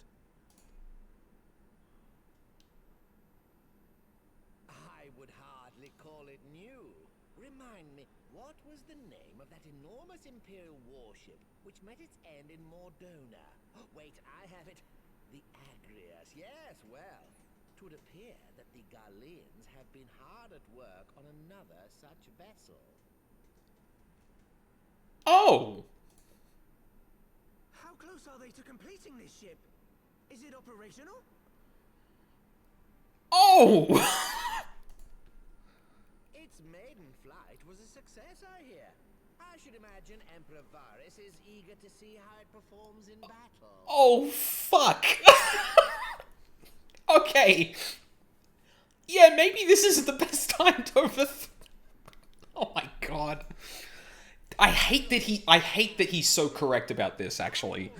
That it is time to repair the damage caused by Teleji Adeleji and prepare our great nation to repel the Empire once more.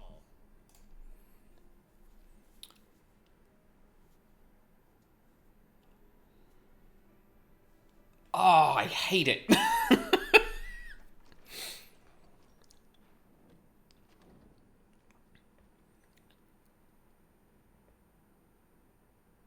well that the Sultana has awoken. The Syndicate yet needs to put its house in order, but 'twould seem the worst of the confusion has passed. Uldar has taken control of its future, and I must do the same.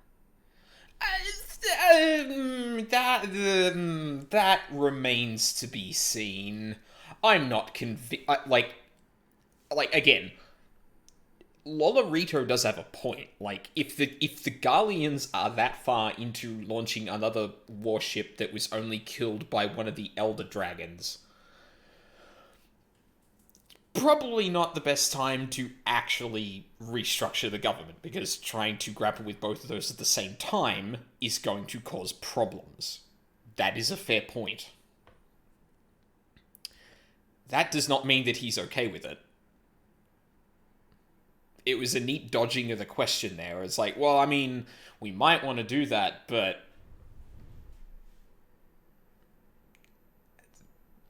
kind of need to figure this shit out first.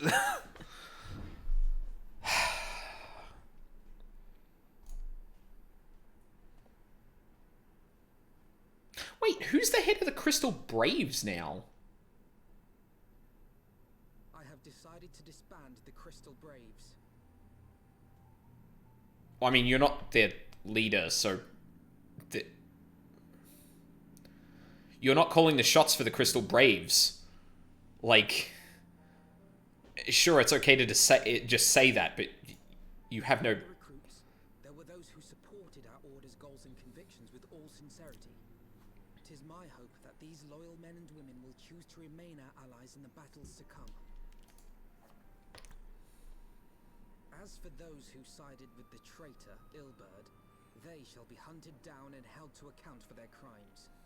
It is my earnest hope that they will surrender themselves peaceably when the time comes, though I think it unlikely. My all-conquering Crystal Braves. The model army meant to pave the way for a single unified Grand Company of Eorzea. That so high an ideal should be brought so low. I need not tell you how deeply the betrayal stung me. Yet I see now that it was mine own naivety and pride which allowed the Braves to fall prey to corruption. As ever, it is to your own shining example that I turn for inspiration. Like you, I mean to stand firm in the face of hardship, and give mine all for the cause. So again...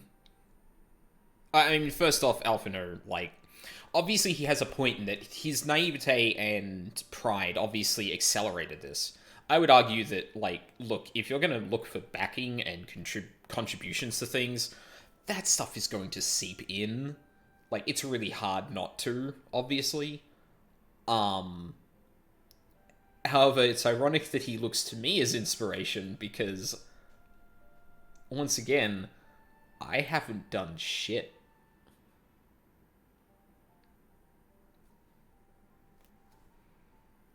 First I had Heidelin. I mean, okay, yeah, that's not exactly how that went. Regardless, without someone's backing, I'm fucking no one.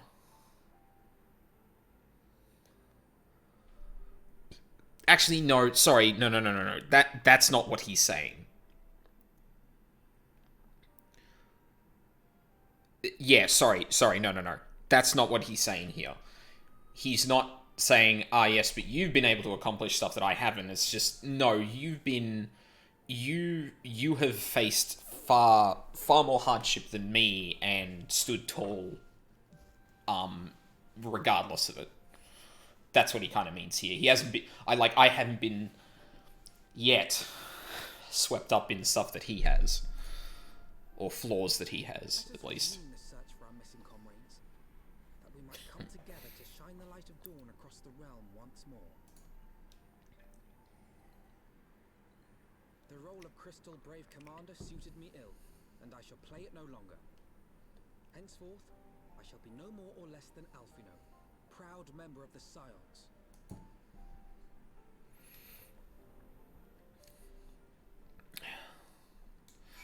I'm still confused what he means when he says, like, I know he explained later on that it's like, hey, I'm gonna try and get the people who, were working for us genuinely to continue working with the Scions and fuck everyone else. But, like, disbanding the Crystal Braves I don't think is in his power anymore.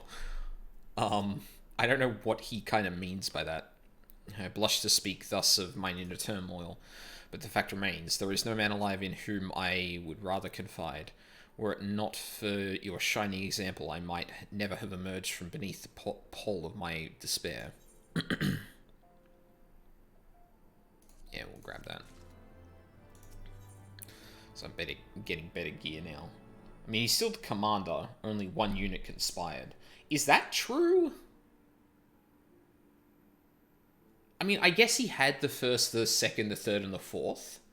But I got the impression that, like, he was usurped by the majority.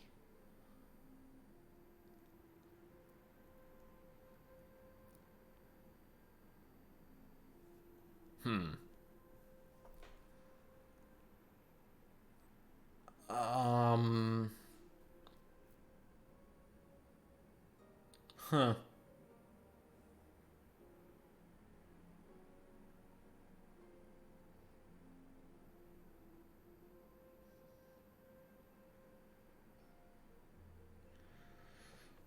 Yeah, I actually can't remember a distinction made between those. Well, like, okay, let me be clear. The game never distinguished whether it was everyone or specific part. The third were the ones in Uldar. Wasn't Ilberd part of the first? I thought it was him and the rest that were here. Or am I confusing the structure? Oh, we're actually going back to the Rising Stones. Shit. Still no word from Master Garland. I hope this mana cutter of theirs is nearing completion. Giri!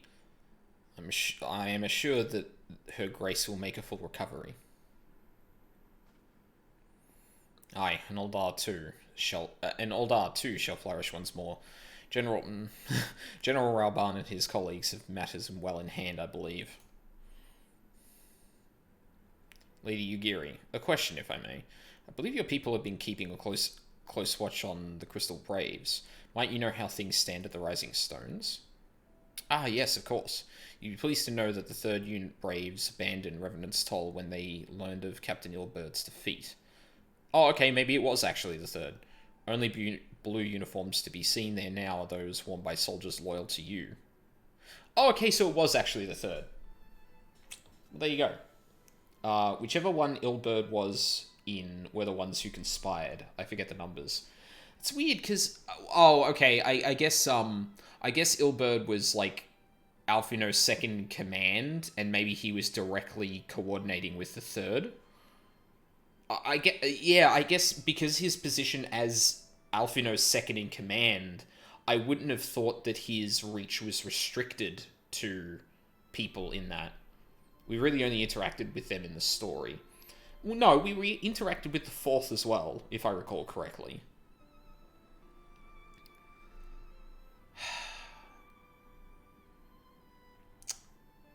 Yeah, I don't know. It's very possible. I guess that just wasn't clear to me from the way that they said... Was that Riol's unit? I think so? Maybe there is only the 3rd and the 4th and that's it. I don't know. I don't know how that structure works, so like, and it's about to disappear, so like, obviously it's important for an incredibly minor story reason, but it's whatever. To me, I see. I am grateful to hear that at least some of our members were true to their oaths. Ere we return to Ishgard, I must go to the Rising Stones and thank these stalwarts for their service. It shall be my final act as a Crystal Brave commander. Will you join me, Aldine? You were there at the company's inception. 'Tis only fitting that you be present at its end. And I would appreciate the support.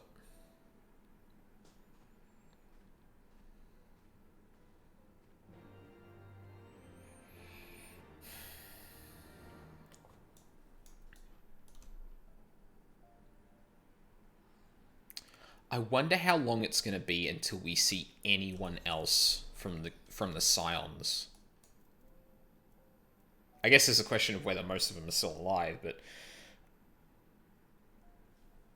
And we recruited that one fuckface Lance boy who betrayed us. Oh, fuck. I should know that name, but I don't. For whatever reason. Oh, Laurentis, yeah. That little shit.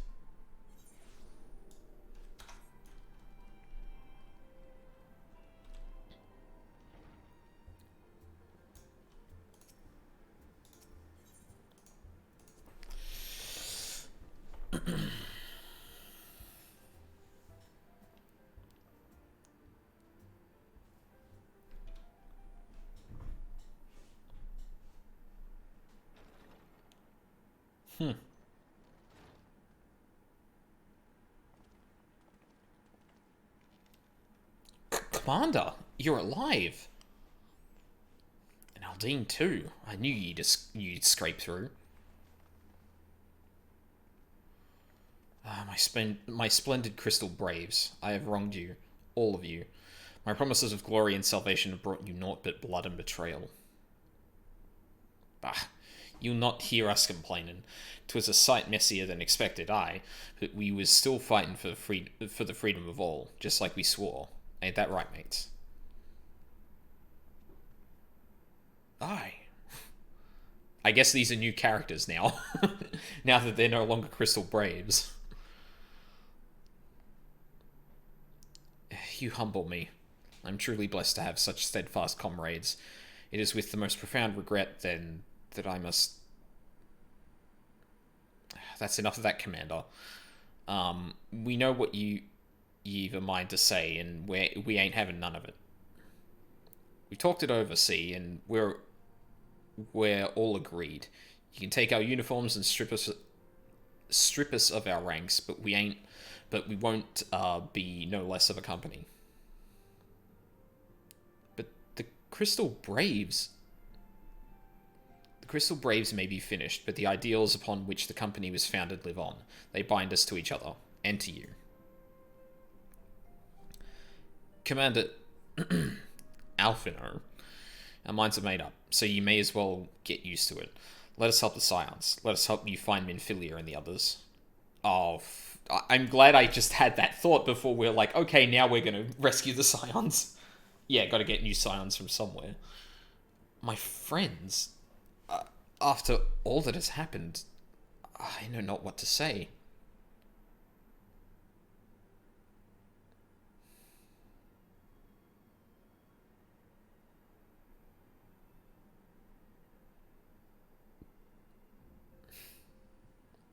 The B team.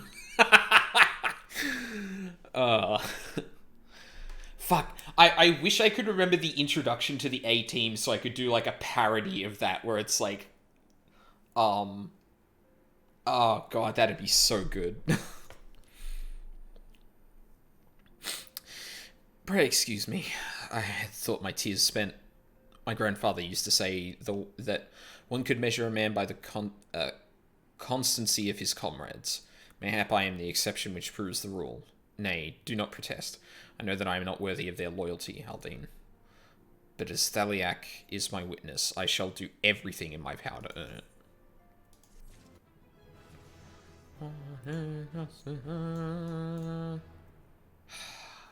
One more level and I get Dreadworm Trance. Ugh, I'm so excited for that. Matters to attend to at the Rising Stones. I must speak of future plans with the remaining Braves. Any information we uncover on the missing Scions will need to be shared with our allies across the realm, specifically Orianger in the Waking Sands and Tataru in Ishgard. While we are organizing our various channels of communication, I would ask that you call upon Master Garland at the Manufactory. I will join you in Ishgard as soon as I am able. Yeah, kind of expected something like that. Alright, it's been 2 hours and I need a pee break, so, yeah. I need to pee real bad.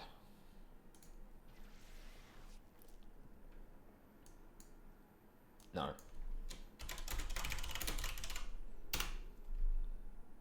So, yeah, I'll be right back.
So I've just adjusted the desktop audio. I realized that the music in this is actually coming through really really softly. And it might just be because it's this area, and areas like this tend to have like really softer music, but let me know if like the voices are too loud compared to my own or anything like that. I don't think they should be, but yeah. Probably important to at least say that. In case anyone wonders.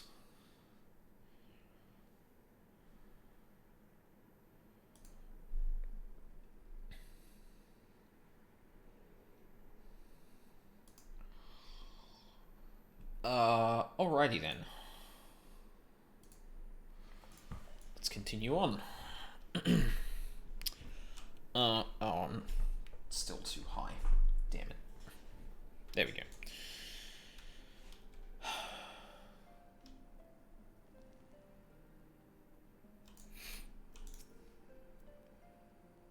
I have to get another COVID test on Monday. Oh, yeah, well... oh my god. I didn't want to hear that. God damn it.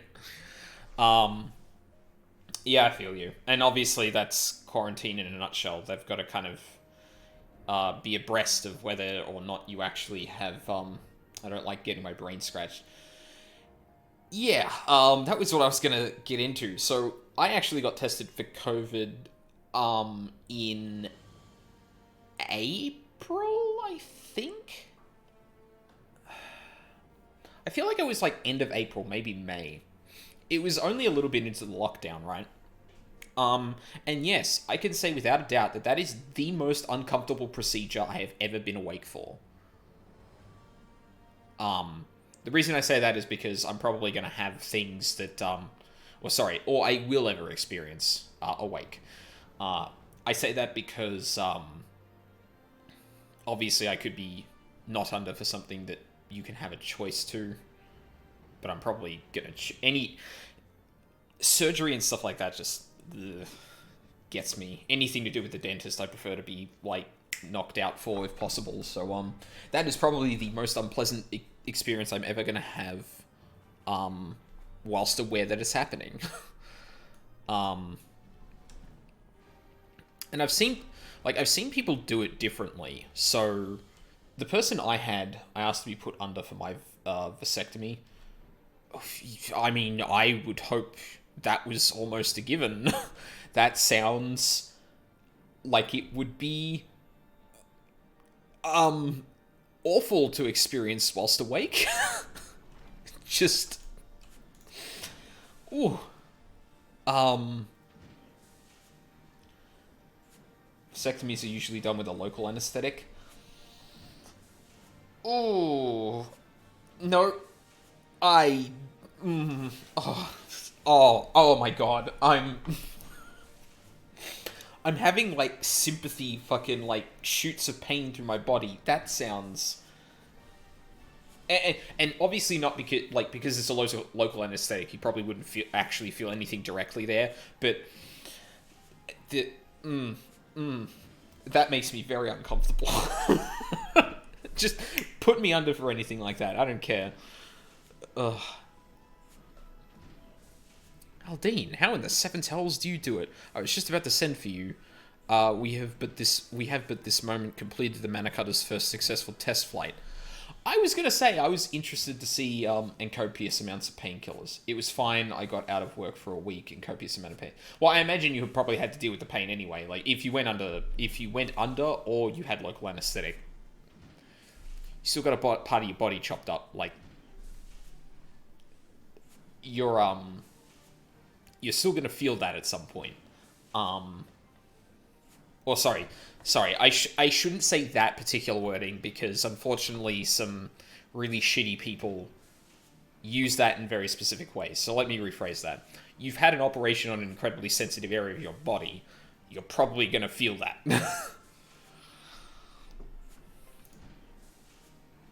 A few minor adjustments and she'll be ready to go. It's the part I'm most okay with getting chopped. Well, yeah, but the reason I backed up on that was specifically because some people use that particular phrasing to specify that. Yeah, okay, yeah. Well, I wanted to make sure that everyone was clear on that. Yeah. No, good. Okay, cool. Whew, okay. A few more adjustments and should be ready.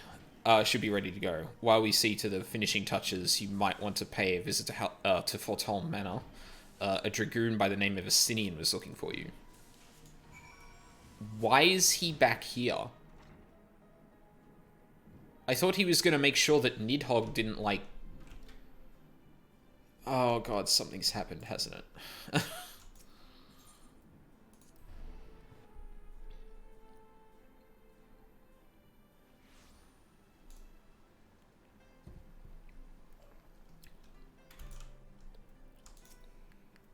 Yes, I would like to be led inside, thank you.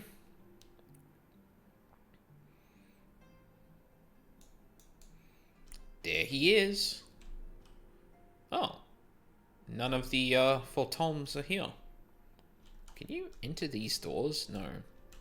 This is just this room. Huh. Hey man. You've fulfilled your obligations to the Eldans then.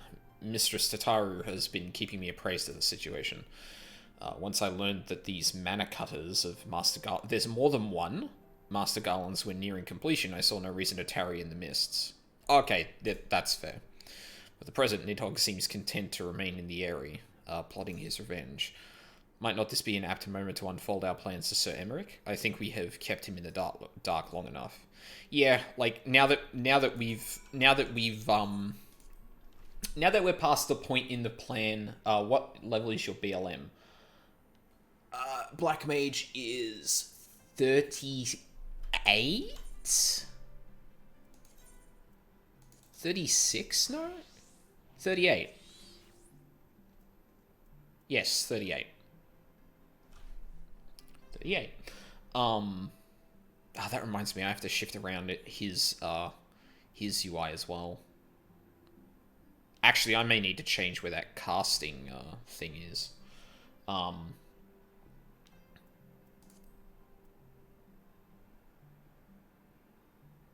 I completely forgot what I was talking about.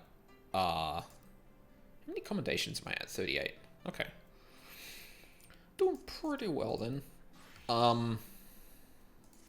Shit. Right. I need to update this. Informing your boyfriend. Oh, okay. Shit, what was I saying? Right. Now that we're past the part of the plan where we were kind of... Yeah, Emmerich. Now that we're past the part of the plan where we're consorting with people that Emmerich would be... Oh, sorry. Informing your boyfriend. Right. That just... Oh, yeah, your boyfriend. Okay, sure. Emmerich, yes. I get it now. Fuck, where the hell is he? He is in Foundation. Forgotten Knight, that's right. I should remember that by now.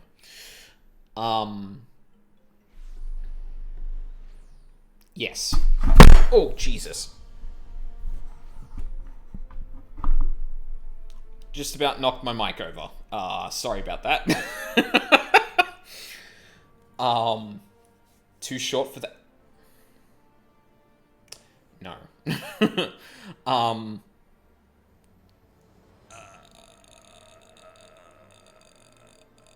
Yeah, because now we're in the part of the plan where we're not actually implicating him in talking to heretics. So, now is a good time to tell him about this. Because it went over your head. Yes. Yeah, no, I got that. I got that bit.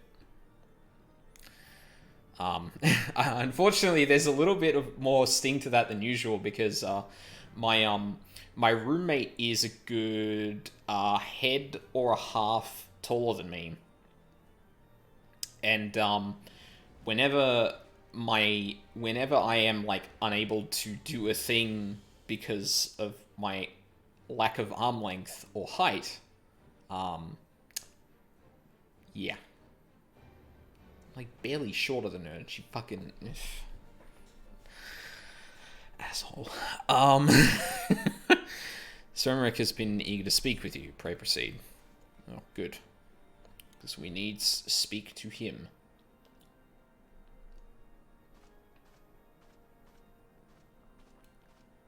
I'm surprised we haven't been out questing with her yet. All stands ready, Lord Commander. The moment has come then. I wish I was shorter, to be honest. I'm barely 5'11". I am 5'8". I think my roommate is... Actually, I don't remember. He's either 5'10" or 5'11", if I remember correctly. But then again, that hasn't come up in a while, and I haven't asked because, well... Yeah. Oh, speaking of Apple. Excuse my lateness. I paid a brief visit to the workshop to inquire about the mana cutters. The engineers assure me that they're ready.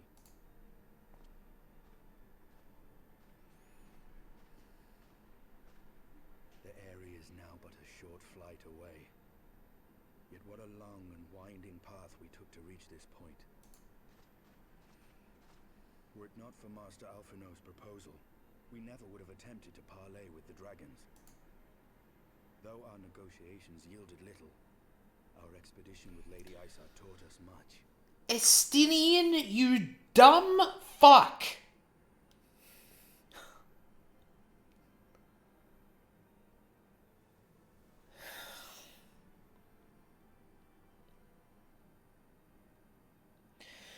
The reason we didn't tell him what we were going to do is to make sure he didn't know we were talking to heretics. You literally just explained that that's what we've been doing. What the fuck?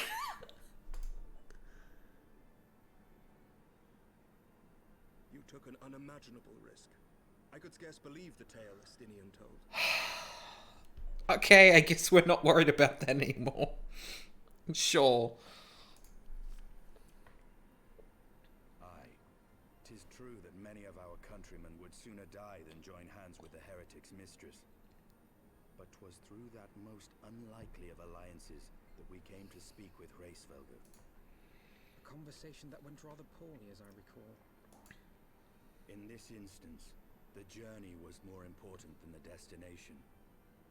Had we not slain Nidhogg's consort, Tiaman, and put the Great Worm on his guard, the Dravanians would have arrived at Ishgard's walls long ago. Aye, that they would. Full grateful am I for every hour of respite your actions have afforded us. Thanks to you, our defenses are much improved. 'Tis but a pity they won't be enough. Thus you believe an assault upon the area represents the city's best chance of survival. Is that not so, Estinian? I am under no illusions. Nidhogg's might is legendary. But with his eye in my possession, I can stifle his strength at the source. Victory will be hard won, even so. And I shall be glad indeed to have the warrior of light at my side. Actually, I just remembered something that I never brought up. Or at least I don't think I did. Heavensward was missing an eye. I don't think that's been addressed. Yes.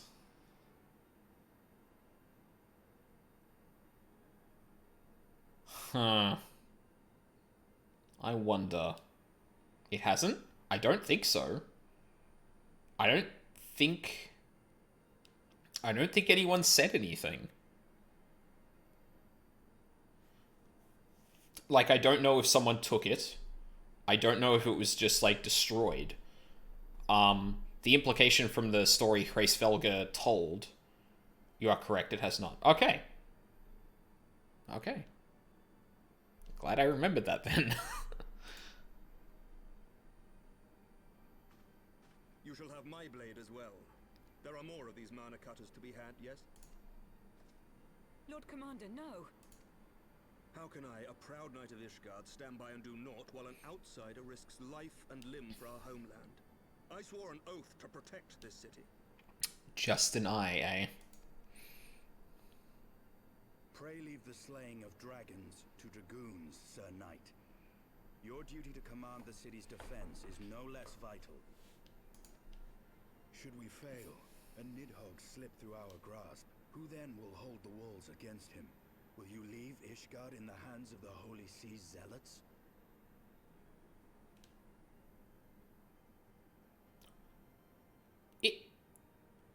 Is that the first time that...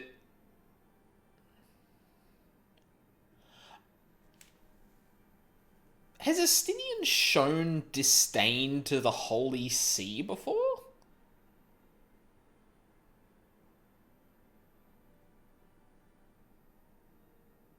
Like, I don't know if this is the first time he's made mention of anything to do with them, or if this is a change, because I would not have expected him to say zealots.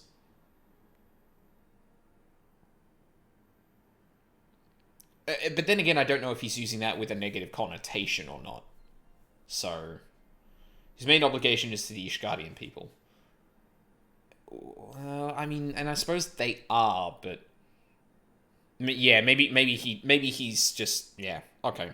I mean, he is very much a loose cannon in Ishgard, so maybe that just tracks, and I haven't picked up on that yet. Or I hadn't picked up on that.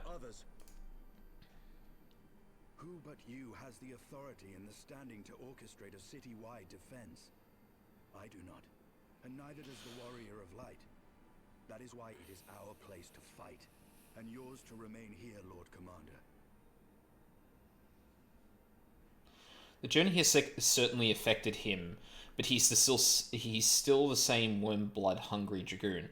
Well, yeah, I understand that, but I'm curious if Horace Velga's story has actually changed him any. And if he had referred to the Holy See and their warriors any before now, that would actually have been the point where that becomes clear, that story has had an effect on Estinian. But I don't know that, because I can't remember, so I can't tell. I would say that he wouldn't call them zealots before the journey. Yeah, and I guess I'd have to go through like dialogue and stuff to see if that was actually the case. But yeah. What? You too, Master Alphino? By the Fury, you have shown some promise, but this adversary is far beyond your skills.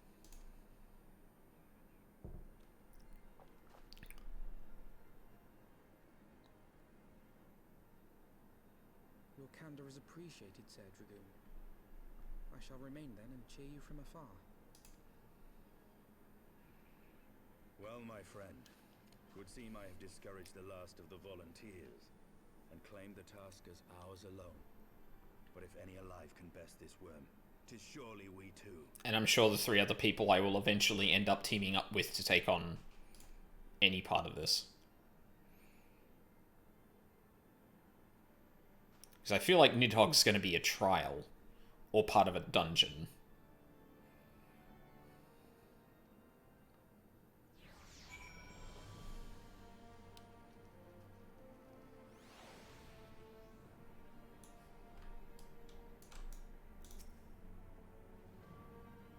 Because if that actually wasn't clear from any of the stuff I'd seen before, I think canonically this fight is just the 2 of you. Yeah, that's always something that's been weird. Like, FF14 likes to play around with, like, the idea that some things are happening with groups, and some things are happening with groups. Oh, sorry. Some things are happening solo, some things are happening with groups.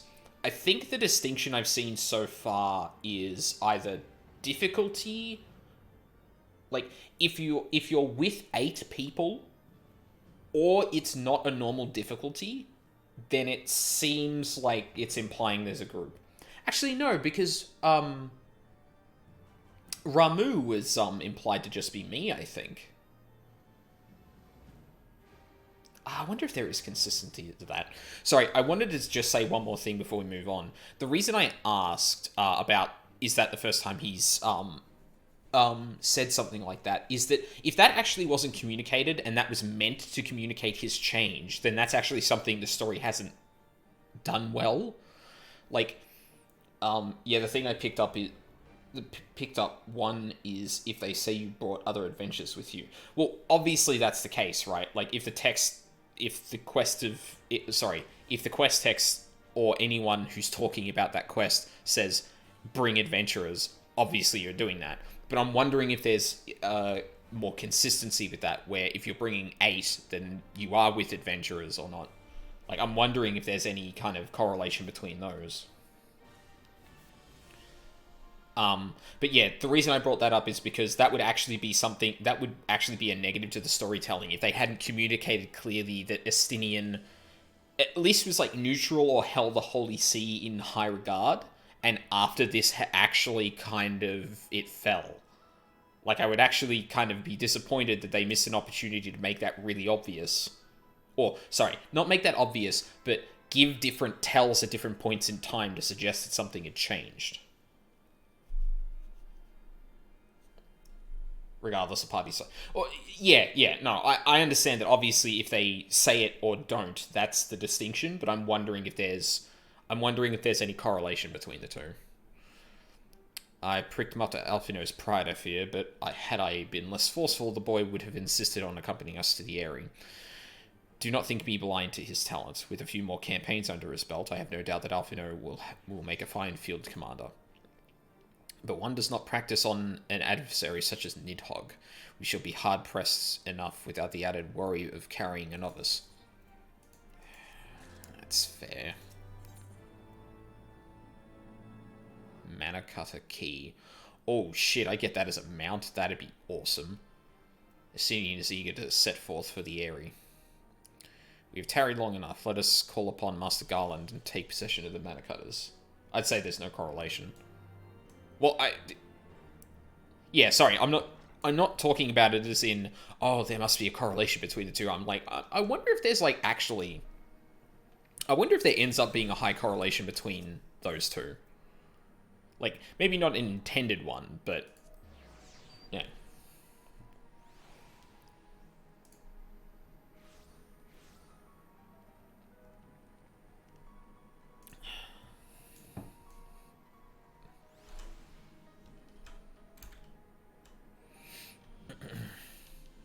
I'm glad we're about to go into a dungeon on trial, because I feel like I haven't cast a...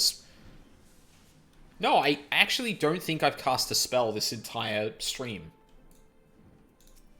And I've been playing for 2.5 hours. Aldine, old friend, the cutters are ready when you are. The finer adjustments cost us a few sleepless nights, but we got there in the end. Which means you can get where you need to go. I tell you, these little beauties will tear through that wind barrier like a cement drill through cottage cheese. It's okay, I haven't casted a single spell on my new character. yeah. And that, my friends, is it. Oh. I just got that. That, my friends, is Garland Ironworks guarantee. You have our thanks. Come, Warrior of Light, the Dreadworm awaits.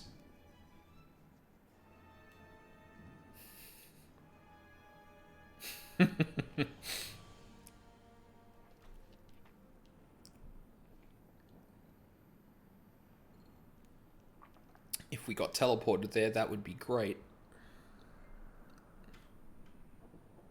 Like, I don't know if this is actually an area that we're gonna walk around in or not, but... oh, no, yeah, there it is.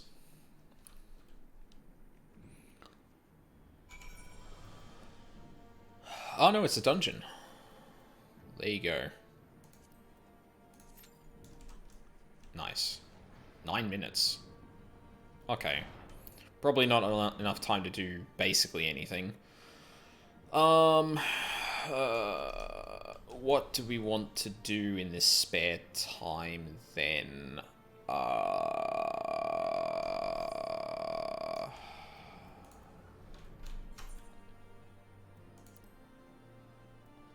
Yeah, didn't gain any seals. I guess it's Black Mage time.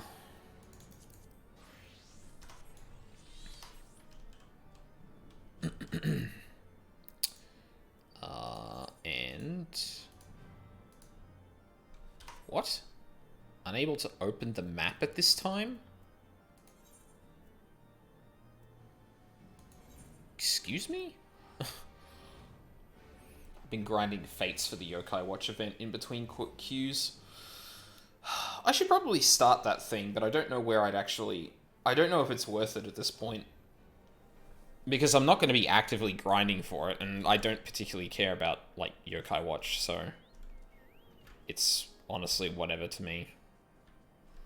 Oh, there is a thing out here. Nice. Get off. Thank you.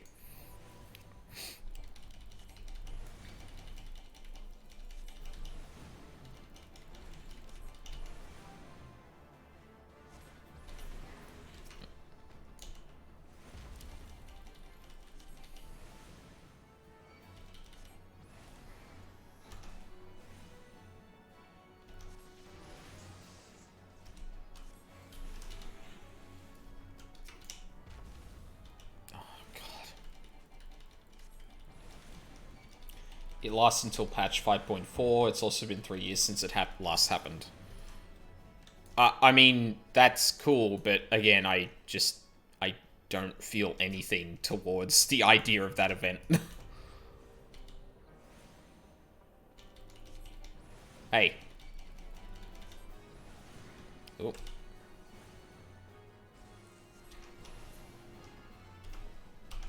Oh, it's dead. Shit. I think the minions are pretty cute.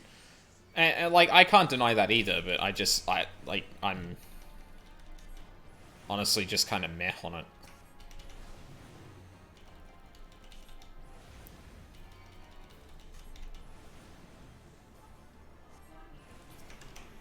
Oh, no. Oh, no. Stop.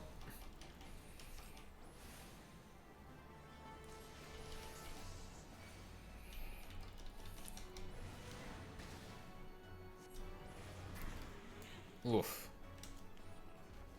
Clearly need to kill a lot of these to get the fucking fate done. Damn. I don't exactly want to take all of these on at once. I feel like I'm gonna get gutted if I do that. You're gonna die before you do that. Thought so.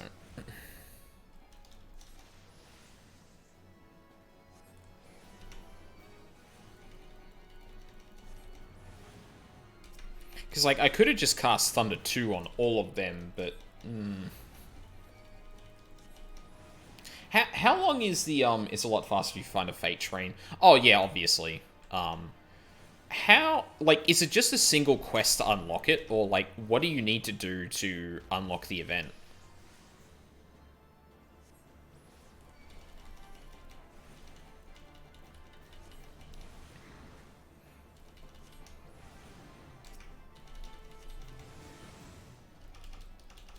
A quest to unlock. Okay.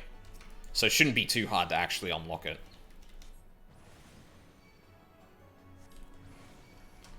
I feel like, yeah, time to run. There's a few too many. Okay. Good.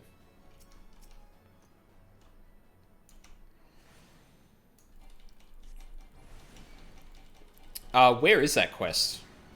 And can you give me the name, just so I know? I might unlock it before the end of the day.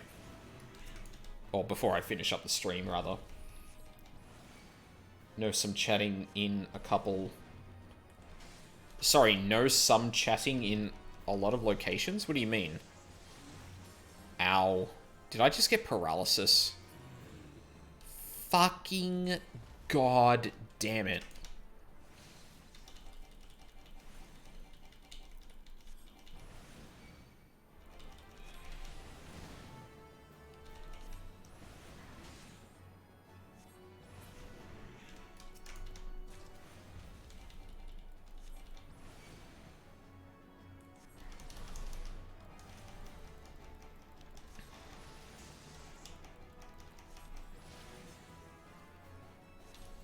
Okay, thank you. That'd be awesome. I think this one should do it. Fuck.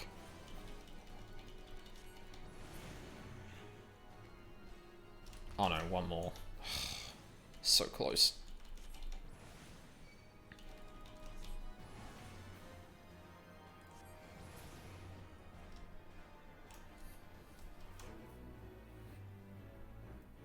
Nice. A complete game changer. Alrighty. I have no idea where to find that, but I would imagine a main city would be good for that.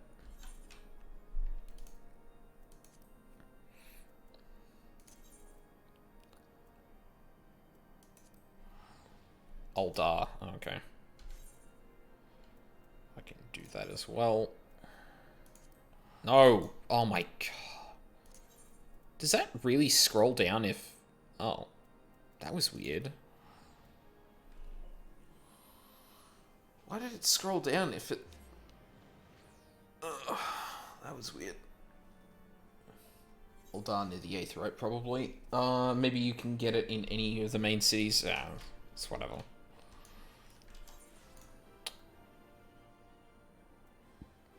There it is.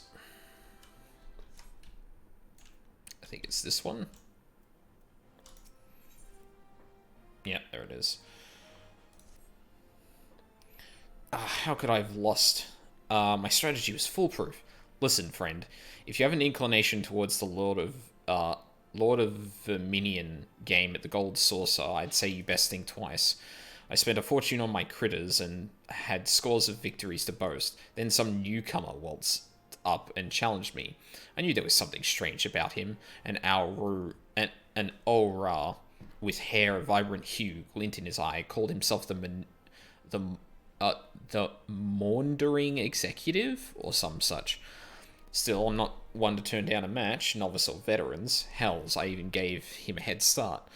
But the minions he used, they weren't like any I've ever seen. Before, they were demons, I tell you. I accused him of cheating, but he said he had petitioned the Gold Saucer to use them for battle, and the little buggers were approved. Needless to say, my beloved team was torn to shreds every time. Seems like anything qualifies these days. I've completely lost my appetite for the game, but if you're curious about these so-called minions, you should head over to the Gold Saucer and take a look for yourself. He was still loitering around where I left. That blank stare tells me you have no idea what I've been rambling on about. I'd give you a ticket if I had to spare, but...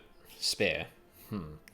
My well-heeled brother tends to flaunt his winnings around here, and he usually has more than a few on hand. See if you can't help him out. Jesus Christ. It has its own fucking text. Oh, that's good. Speak with the wandering... Yeah, I haven't been to the Gold Saucer before. Fuck, I feel like I read up on that recently, but I don't know where... I don't know where to go to get tickets for that. Shit.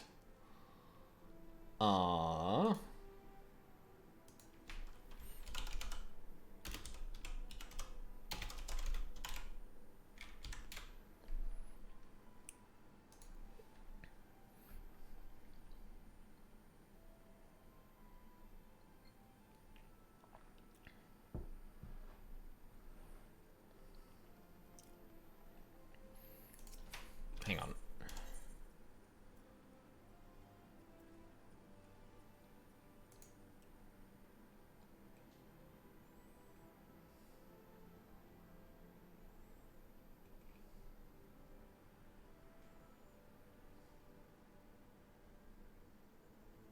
I don't know where that is. Oh, it could happen to you. Okay.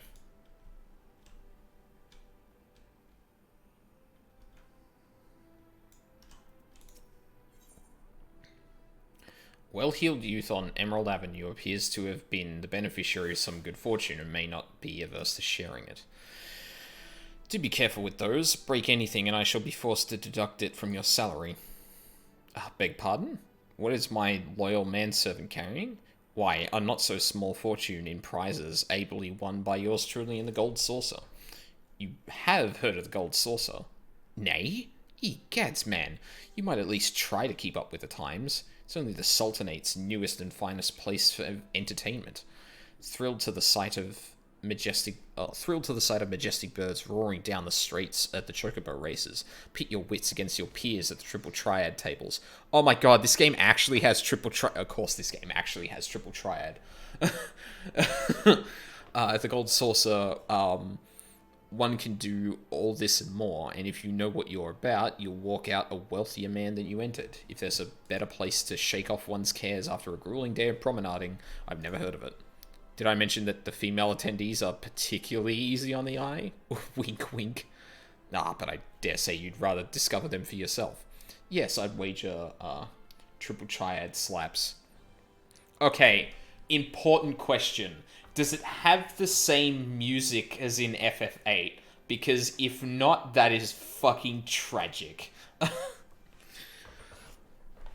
Yes, I'll wager you're wondering just how in Thol's good name you can experience the wonders of the Gold Saucer firsthand. Am I right? Or am I right? Ha, I thought as much.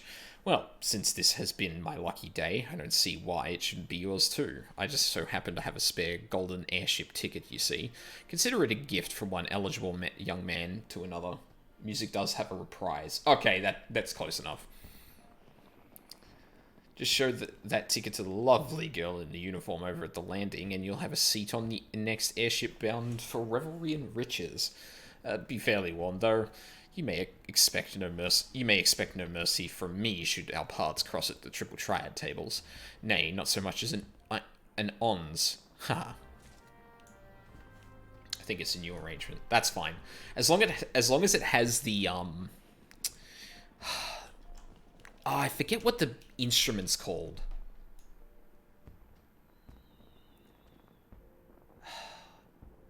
Fuck. It's the thing that basically does the boing ba boing ba boing but noise. I know there's a name for that instrument. I want to say mouth harp, but I don't think that's it.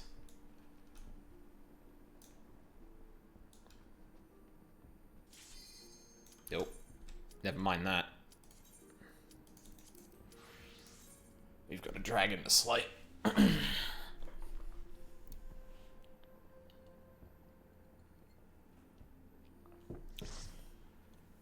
I think this is the first dungeon I've done, or first bit of group content I've done with a Try Disaster too.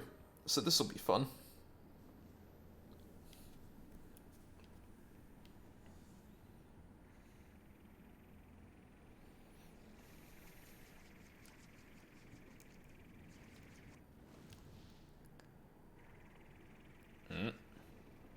That might be our boy.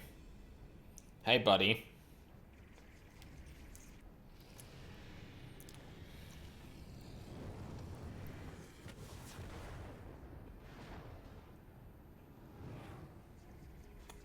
Oh no. Did we really not have a contingency plan for this?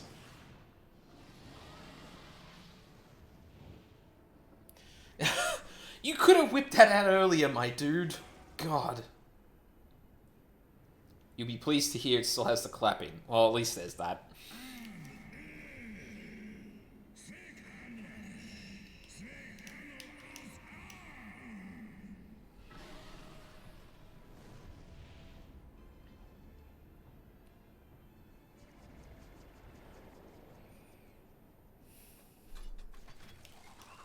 God, this is the longest fall I've ever had. This is a lengthy introduction to this dungeon. I hope I'm not pissing too many of the other group off. Oh god, this reminds me of a WoW dungeon that has like a similarly long introduction where you're flying in before you actually get in there.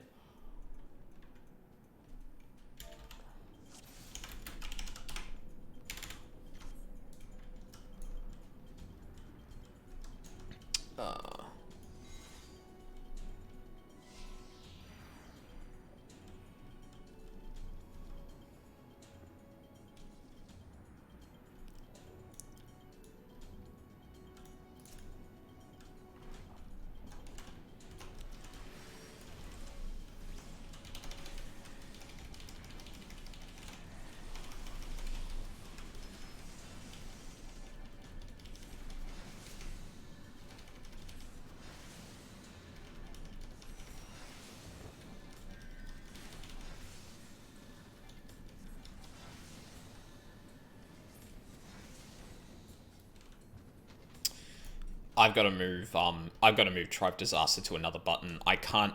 Oh, no, I can. No, I can do that.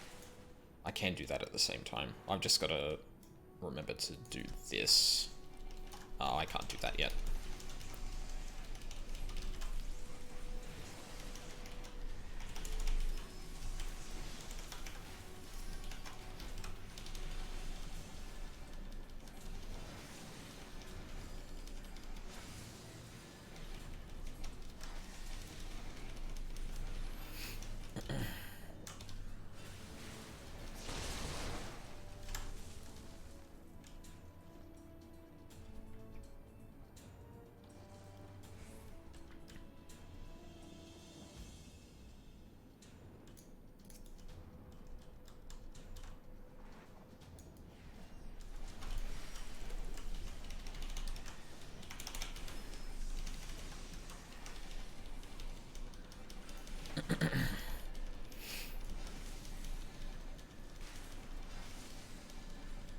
Holy shit.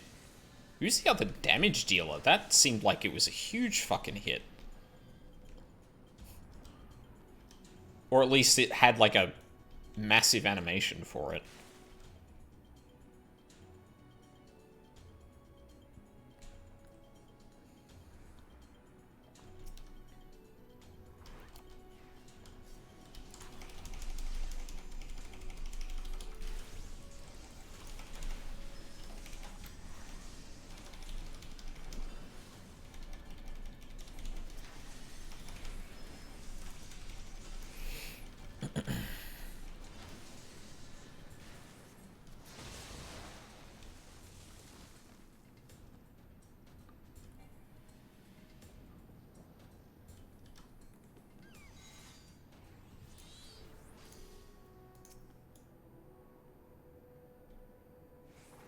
Rangda. Why does that name sound familiar? Oh, I should be leading with a different fucking attack, dumbass.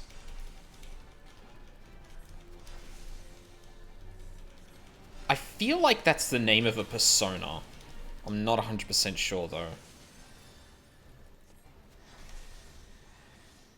There I go, doing it again.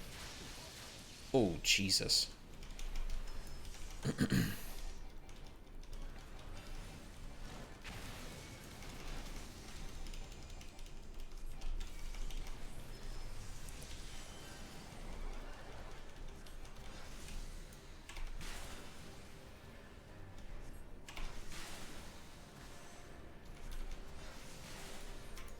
Huh? Oh. Oh.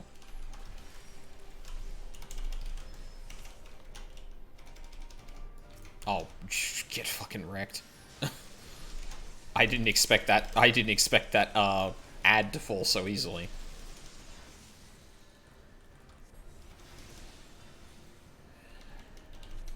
I gotta stop doing that.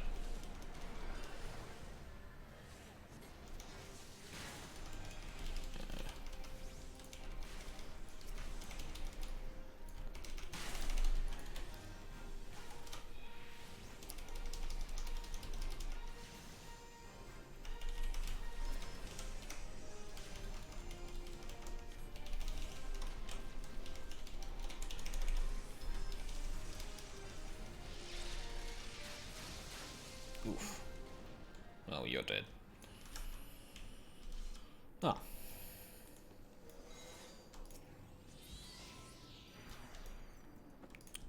Loot. Anything I want?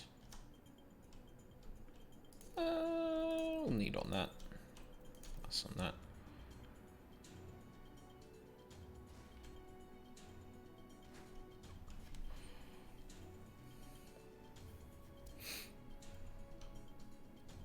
Oh, Jesus Christ. This reminds me of a thing in the Emerald Nightmare raid in WoW. Walking across these fucking spider webs. Ugh. Huh? I'm kind of... Oh, I guess we can just not bother with that. Fair enough. I was gonna say, like... Doesn't seem like they'd be too much trouble, but,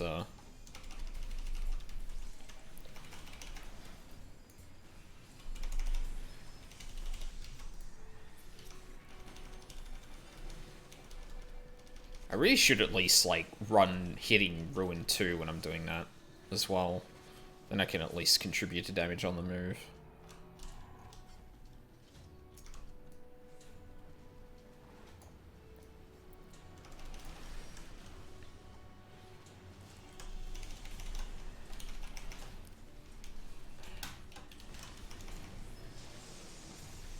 That was the wrong button.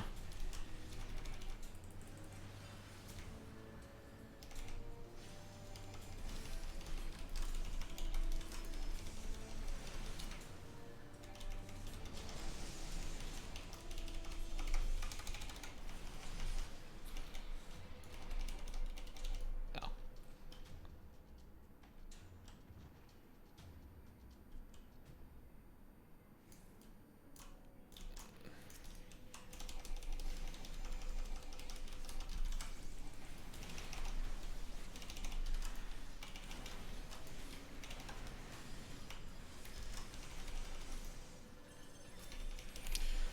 Well, they got blown up.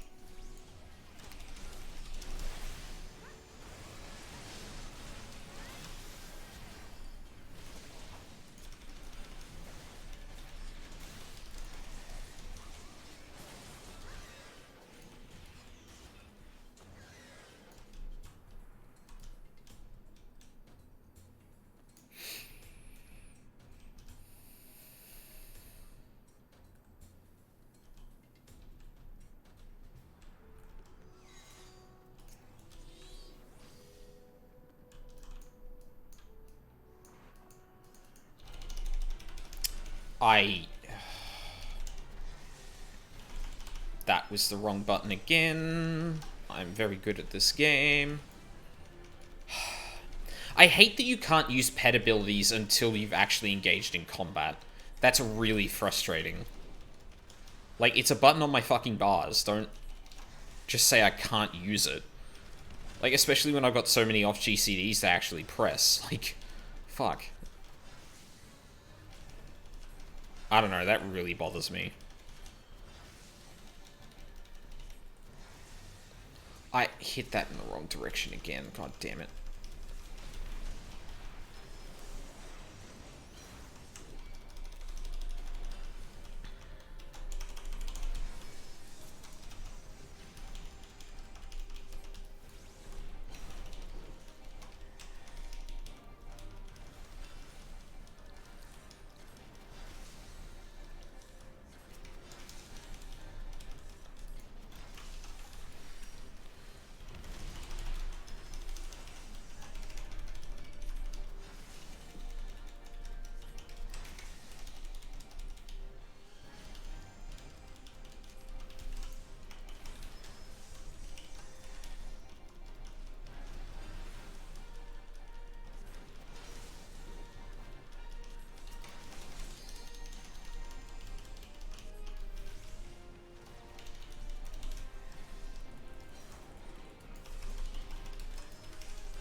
Nice.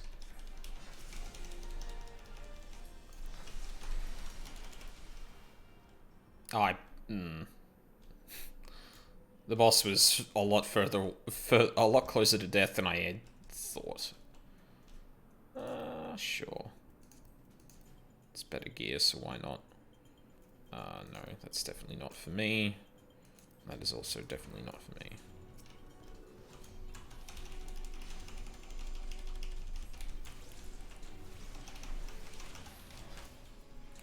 I didn't change my pet either. Fuck.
I said pass on that.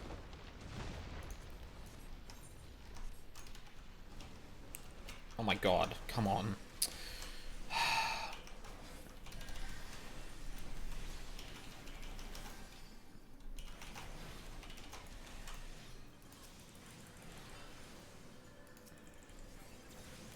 That was the wrong person.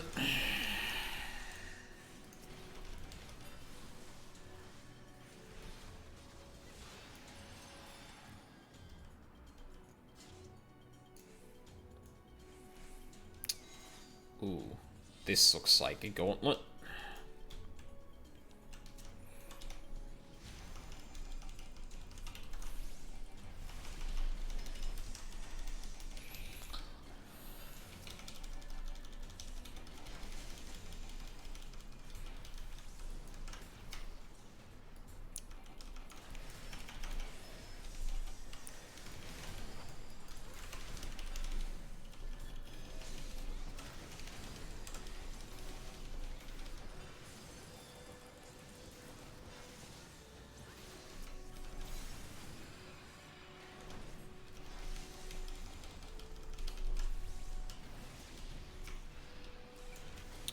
Ooh, let's go, baby.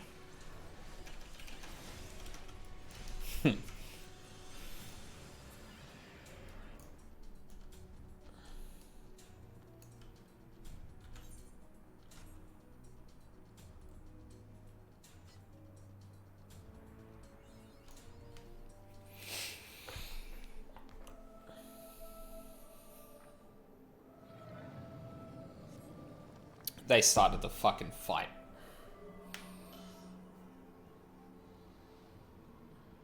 Either that or that's just what they get when they approach him.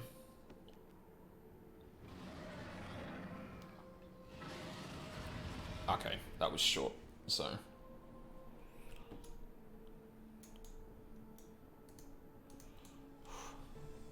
Oh.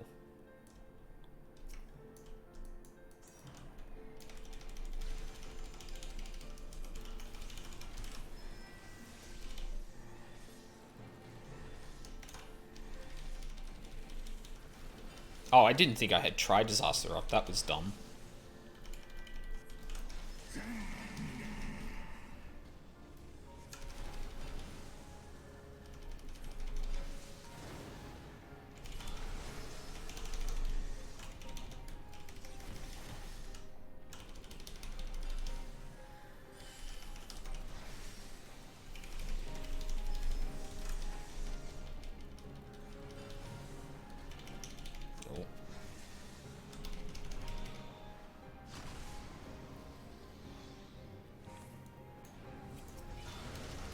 Can I? No.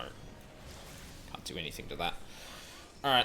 I should probably move closer to Nidhogg when that happens then.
Ooh.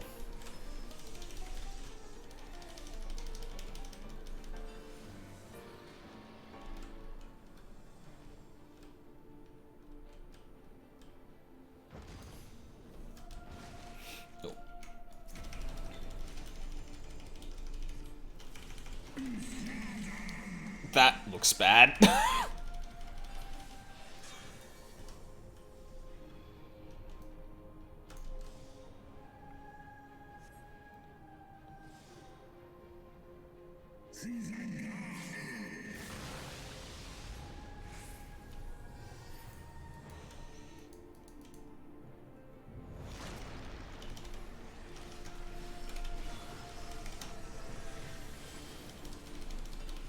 That's better.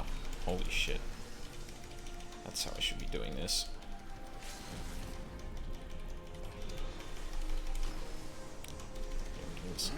Ooh.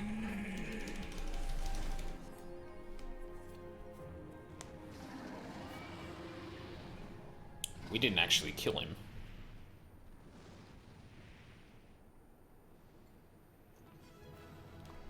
That was smart. Did you have the same bad 4Kids anime dubs in Australia? Yes, we did. Also, sorry I took so long to answer that, but yeah. Oh, okay.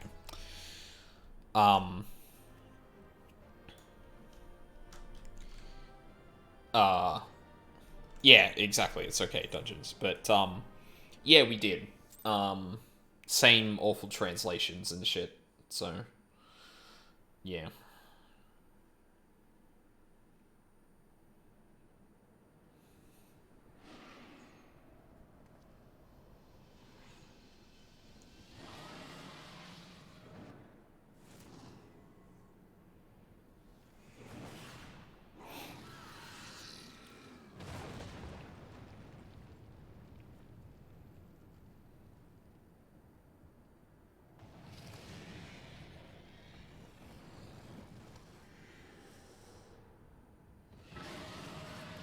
Well, Estinian, it's now or never. Ooh.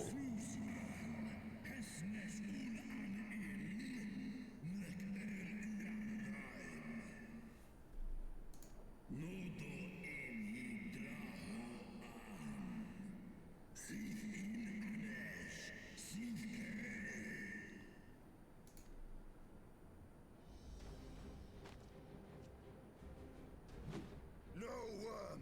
This ends here!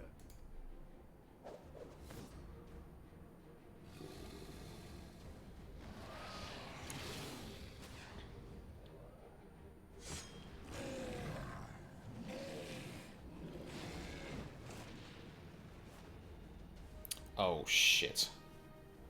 The dragon's being smart.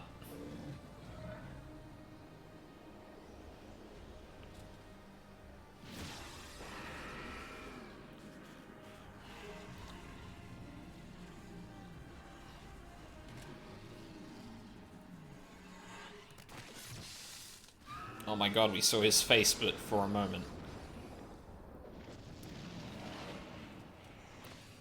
Hey. Hmm?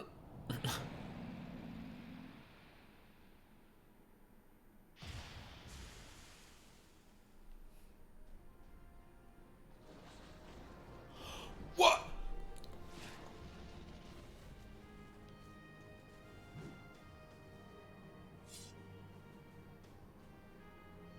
Oh, he got the other one. You gifted my people 1,000 years of suffering. Now I gift you an eternity in darkness. Okay, hold on a second. Nidhogg died in the same way that all of the primals did. What? Because someone earlier on, I think in the ARR quests, noted that, like, yeah, the primal disappeared and it didn't leave a corpse.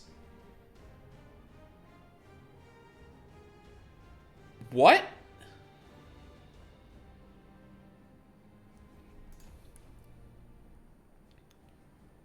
Also, excuse me?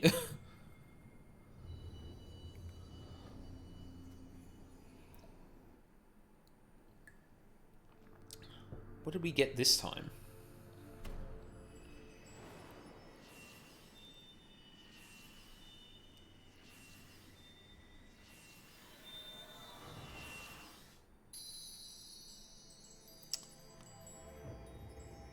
Ramu?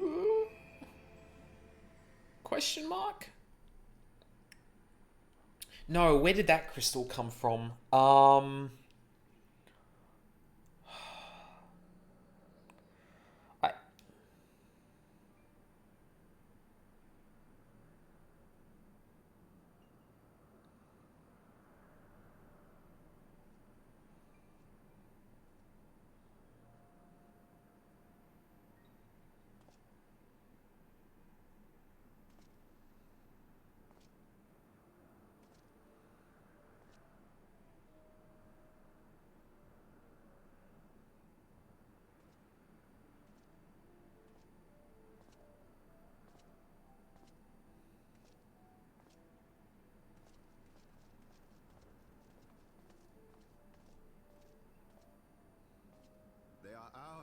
Lord Eldrath. The eyes of Nidhogg. Oh my god, Nidhogg was dead.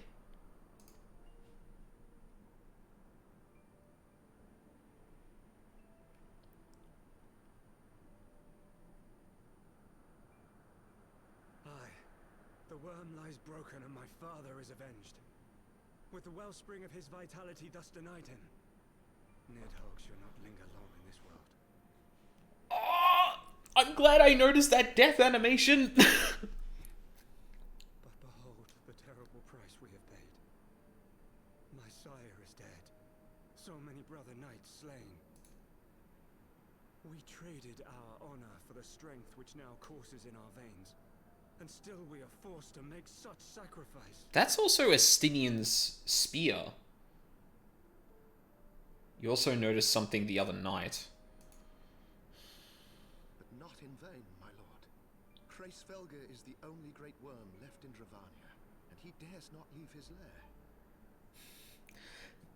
Because this is something I talked about earlier with Newest Girl, where I was like, Kreisfelger only has one eye, right? With Nidhogg's eyes in your possession, who now can challenge the might of Ishgard, ascend the throne, and take your rightful place as the ruler of our people? Wait, hang on a second. The eye that Ishgard pulled out of Nidhogg was yellow, like Kreisfelg's eyes. Like, I don't think we got too good a look at Nidhogg's face, so I can't tell if, like, his eyes were actually the color of the eye he was holding, right? But this guy is holding two color eyes, the eyes that Estinian hold, or the same color. He's holding two eyes of the same color as the one that Estinian held, and now he's holding a different one that's a different color.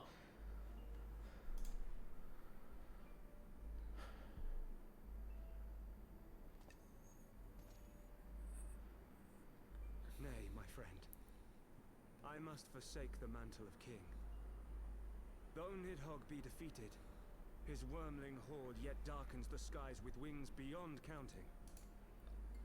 As one who partook of Ratatoska's strength, it shall be my penance to bear a knight's arms until death grants me leave to retire.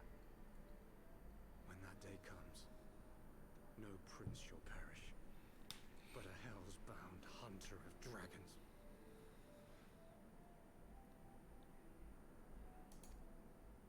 But Lord Haldreth, what then shall become of the royal line? Think of your people, my lord. Without a king, who will the common man turn to in his hour of need?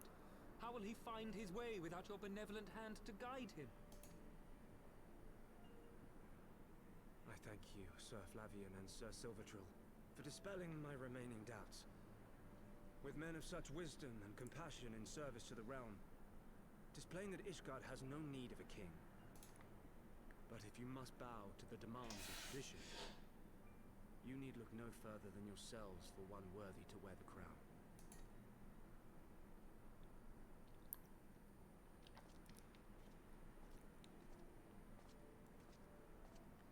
That's also the same style of Estinian's helm. But I don't know if they just fashioned that for dragoons. My loyal friends. On these shoulders shall I bear the weight of my father's sins. With this lance shall I repay the debt accrued through our misdeeds.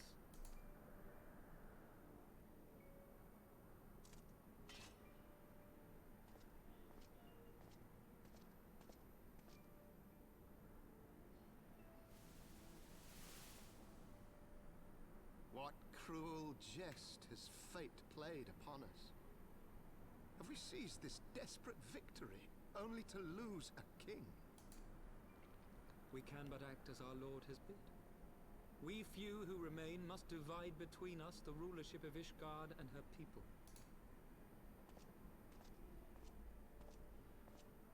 Not I. My oath was to Lord Haldrath, and he alone. If he is not to be king, then I would hang up my shield as well. Will you abandon us too, sir?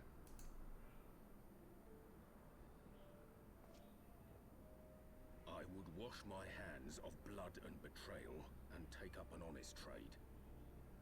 Mayhap I shall serve ale instead of sharpened steel.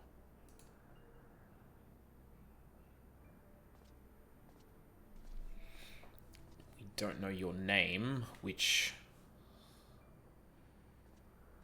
feels important.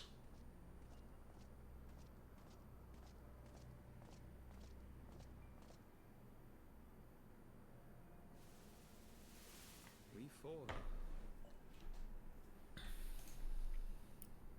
Forton, Heilenard, Vierender, and Zemile. But 4 houses to rule all of Ishgard. And what of the throne? We keep it empty.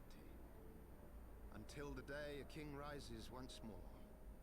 We must assume the role of stewards. How does the Archbishop fit into this? We shall shape our nation anew with a history of our own making. And let the truth of this dark day die here, upon the battlefield.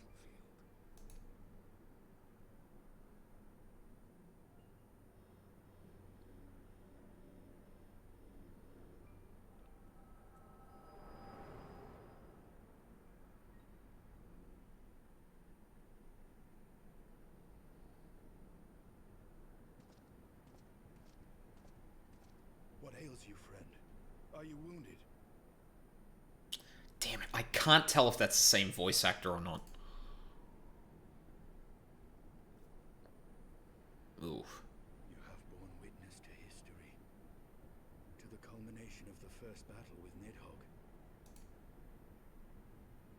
The legend of Ishgard's founding tells that our ancestors were led to the land of Kurthus by the valiant King Thordan. In the midst of their journey, they came to a wide chasm, where they were set upon by a great worm, Nidhogg. A furious battle then ensued, with Thordan leading the van. Though the brave king was slain defending his people, his son, Haldrath, the first Azure Dragoon, fought on undaunted. Okay, so maybe the armor is just passed down, sure.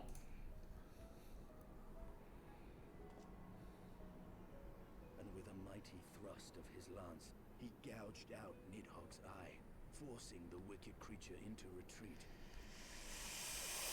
Yeah, about that. Did this eldritch orb become a sacred treasure of Ishgard, lending its power to every knight deemed worthy to bear the title of Azure Dragoon. Does that mean there's a second person running around with the fucking eye? But, bro, look at the eyes in your hand. Is it not? Would that I could still believe it. But your Okay. vision, which we must accept as immutable truth, leaves no room for doubt, save on one point. If Haldrath took both of Nidhogg's eyes, then how came this eye to be lodged in the worm's skull?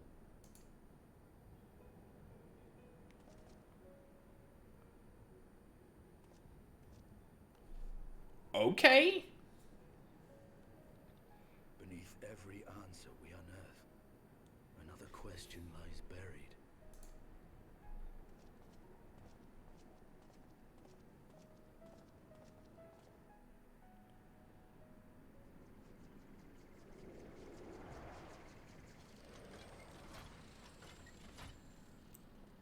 I mean, the obvious answer is to go back to talk to Hraesvelg. But... or Hraesvelga. 'Twas a fierce battle, but one I knew we would win. Your fame is well deserved, warrior of light. Full proud am I to have fought at your side.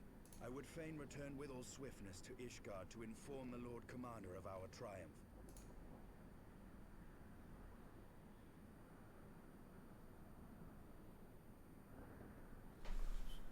But we must first have words with Hraesvelga.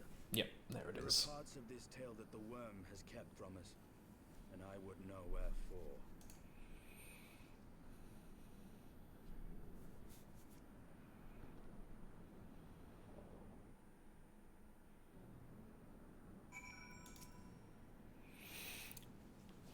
Though Nidhogg is fallen, my heart is yet heavy, and the stain of corruption pleases me not. When all has been put to rest, I must needs forge my armor anew.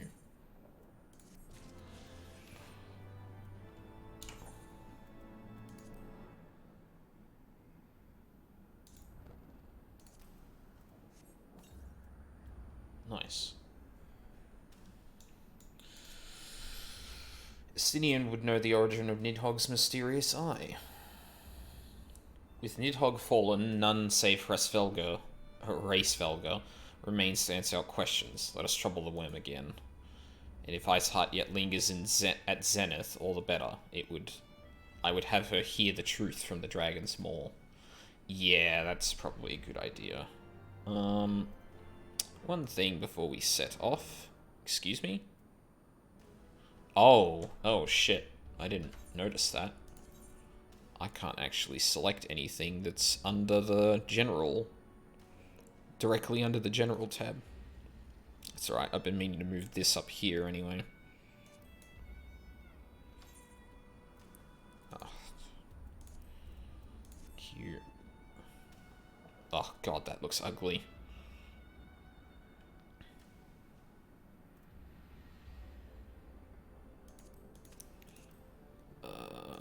Character? Mount guide, there it is.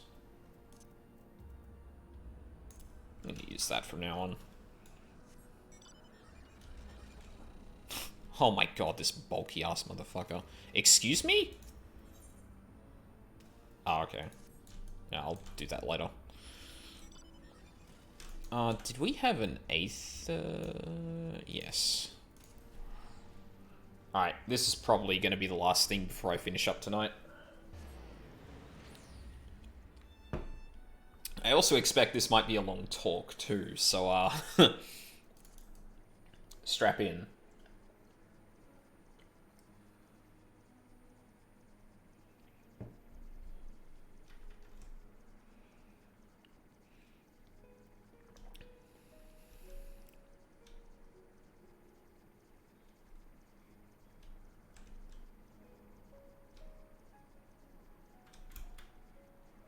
How am I able to jump in this thing?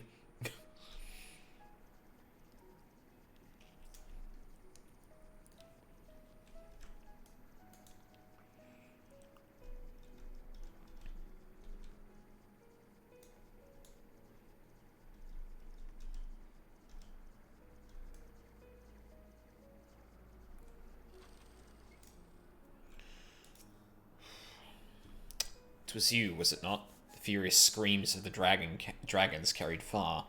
You have slain Nidhogg. What more could you desire from this place? Will you not allow Hraesvelgr to mourn the death of his kin in peace? Spare us your sanctimonious judgment, Ice Maiden. We have a gift for the Great Worm, a mystery that can no longer lie buried. Lady Iceheart, the Dragon Song War has all but consumed your life and claimed many of your followers. It is time you learn the truth of its beginning, the whole truth, that we may at last bring this bitter conflict to an end. Sound the horn, Warrior of Light.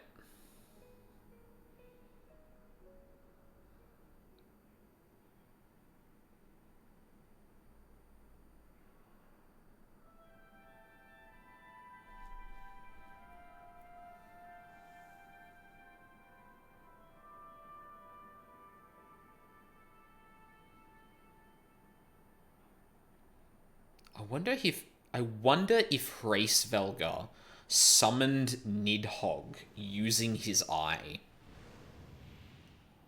I wonder if that's actually possible.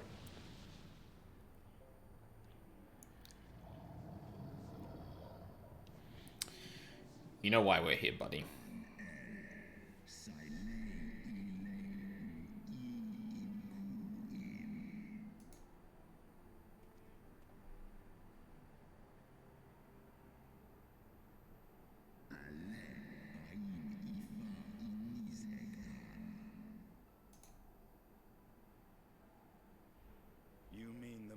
I prized your eye from his head.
guessing that's Nidhogg.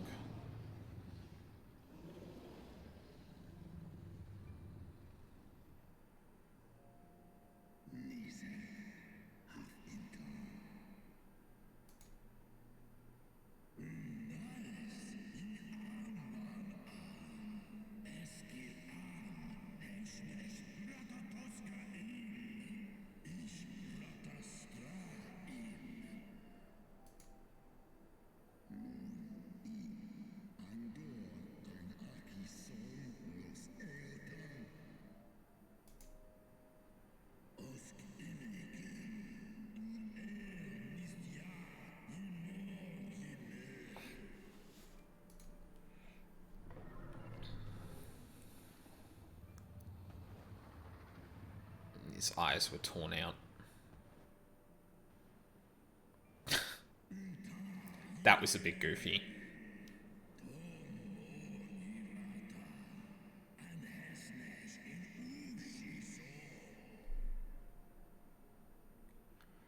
Wait, was... Oh, okay. Maybe Nidhogg wasn't actually dead. But... Nidhogg still died in a way that was very similar to the Primals, and the game, like, focused on that.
Oh no, he actually gave it to him.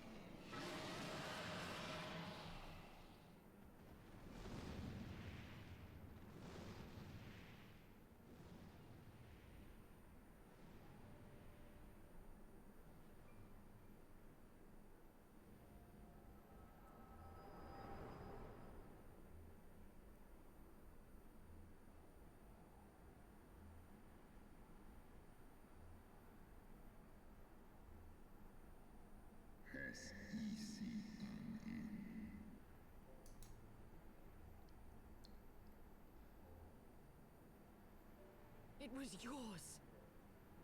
Your strength that sustained Nidhogg all these years. Yep. Would that Haldrath had dealt the worm a killing blow.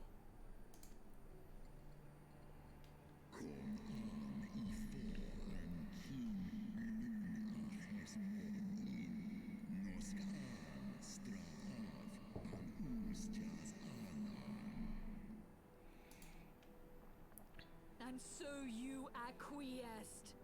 You surrendered your eye to Nidhogg, knowing full well the suffering he would inflict.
we got a little bit more time then.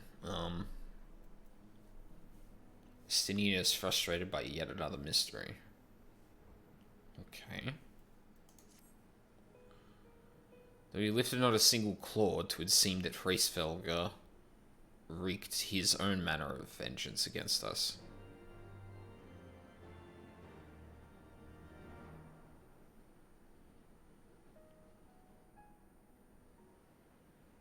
'Twas my life's goal to slay Nidhogg, but I find there is little joy to be had in its accomplishment. But you have rid the world of a hate-filled creature, and ended a bloody war in so doing. I lost my family to Nidhogg's flames, and 'twas with fury in my heart that I took up the lance. Every blow I struck in the name of vengeance. We were not so different, he and I. I will not judge you for your deeds. I have not the right. Too many innocents have perished in the name of my greater good. Yet even with all that has passed, the tale is incomplete. We are short a great worm's eye. Of the pair which Haldreth took from Nidhogg. Oh yeah, that. The one I bear. What then became of the other? Why did Nidhogg, who had taken such pains to prolong the Dragonsong War, suddenly decide to hurl his entire army against the walls of Ishgard? Lord Commander. Aye.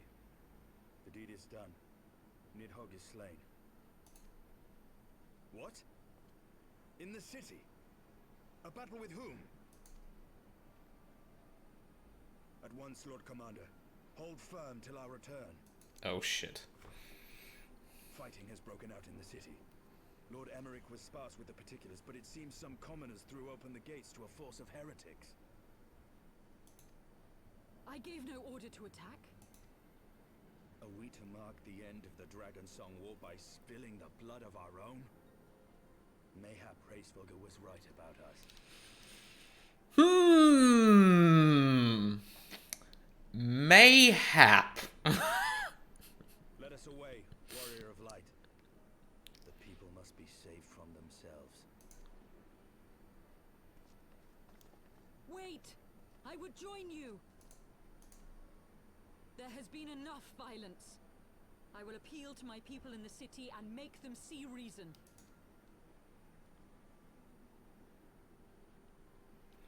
That's a solid plan.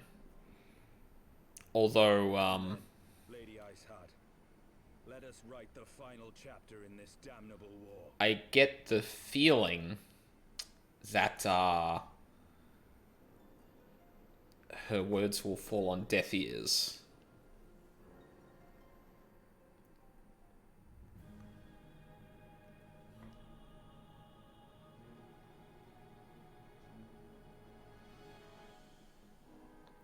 Maybe he has the eye.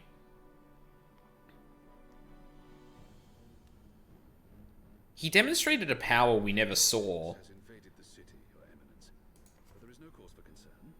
A sizable contingent of our soldiers is already in place to repel the Dravanian assault.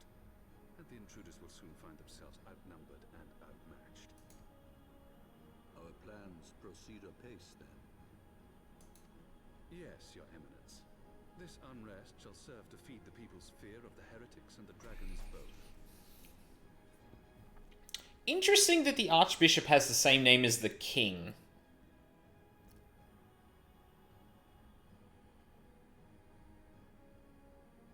Huh.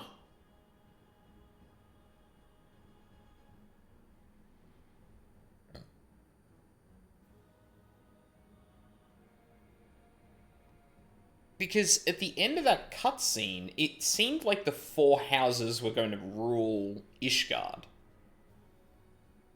So at what point did an archbishop enter the picture, and why take the name of the king? I guess we don't quite know whether all bishops have that name, have the name Archbishop Thornton the blank. Hmm. And lend renewed fervor to their prayers for deliverance. He's summoning something. Very good. Grant our guests what time they need to sow a measure of chaos, then order the Temple Knights to crush them. They're gonna summon something. What the fuck are they gonna summon? Your will be done.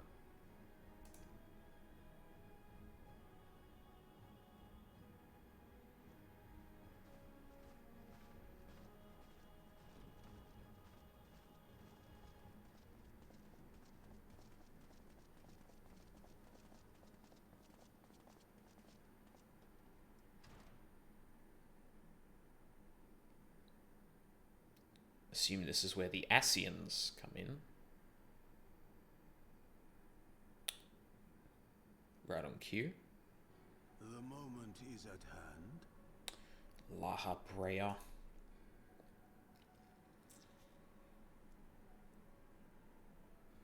Excellent. All shall soon be in alignment.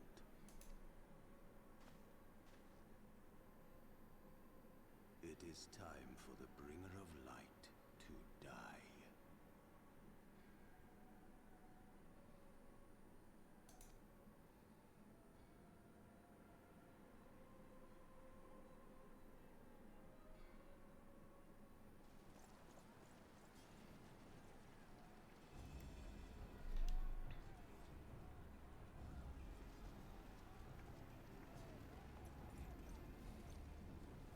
There's the boy.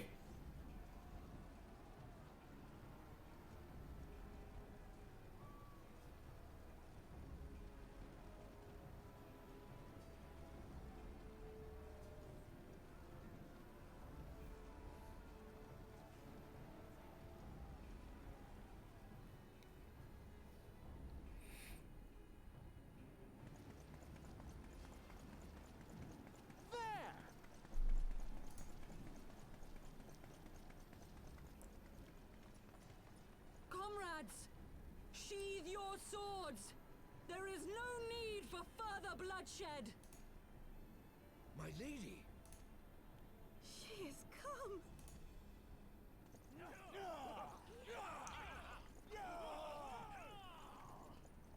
Hear me, brothers and sisters.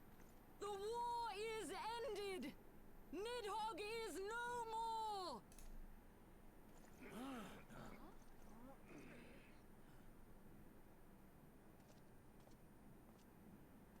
Aye, it is so.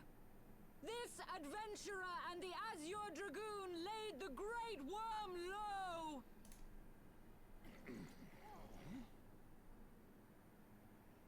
I'm surprised they're stopping. The endless cycle of violence between man and dragon was born of our forefathers' treachery. Given upon taking the position not named by birth. No, I'm not saying that they're given the name by birth. I'm curious if they're just given the name Thordan. Because the significance of that would be calling upon the king's memory. And it may be a sleight of handy way to continue a monarchy. The reason of which I would be very curious about. Like, if the king's son entrusted the rule of Ishgard to the Four Houses, at what point did it basically replace that with the papacy? You have followed me, bled with me, to bring this truth to light that we might all know peace. But Nidhogg is dead. Nidhogg is dead, my friends. He who bore such hatred towards Ishgard is dead. Let his hatred die with him, I say. Let us sheathe our swords and go in peace. Oh no. Oh, the 12 are gonna command people to just slay them anyway.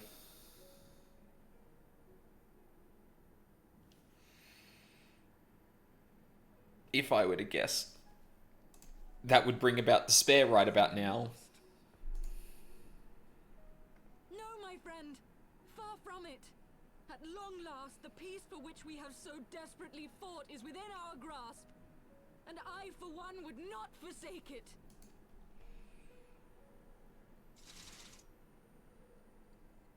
Peace?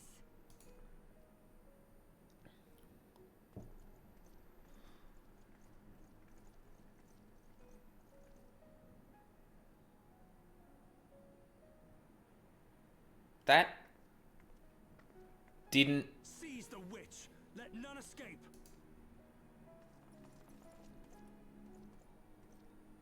Providing aid and succor to the wounded should be our first concern. If the heretics mean to observe the peace, then it would be folly not to do the same. That's right, Halshafal.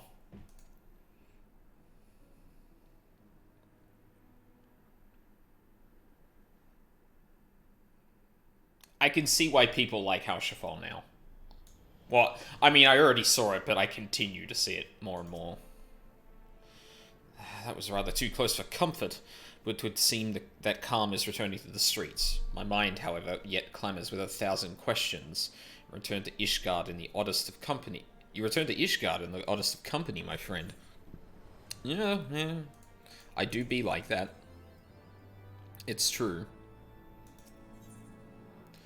Lord Halshafal has more than a few questions to ask. Yeah, of course. That, my friends, was rather too close for comfort. Praise Halone that things did not end in bloodshed. I confess I was more than a little dismayed to see you in the company of the Lady Iceheart. Whatever is going on, Aldine?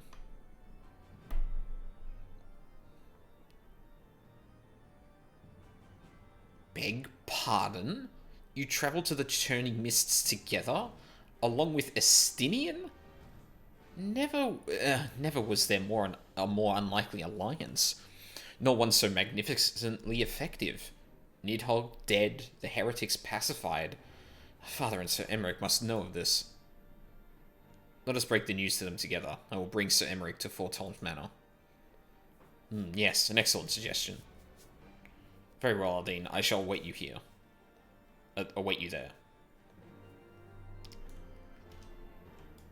Alright, you know what? I want to see this fall apart. So I'm gonna continue just for a little bit. If it happens within the next quest or two, then that's fine, but after that I'll call it for the night. Oh, no, wait. Do I want to save it for next stream when I'm going to be going for a fair while?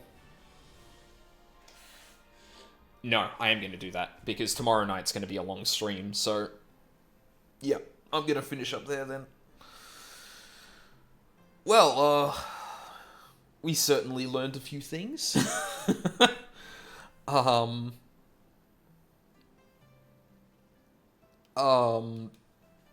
Damn.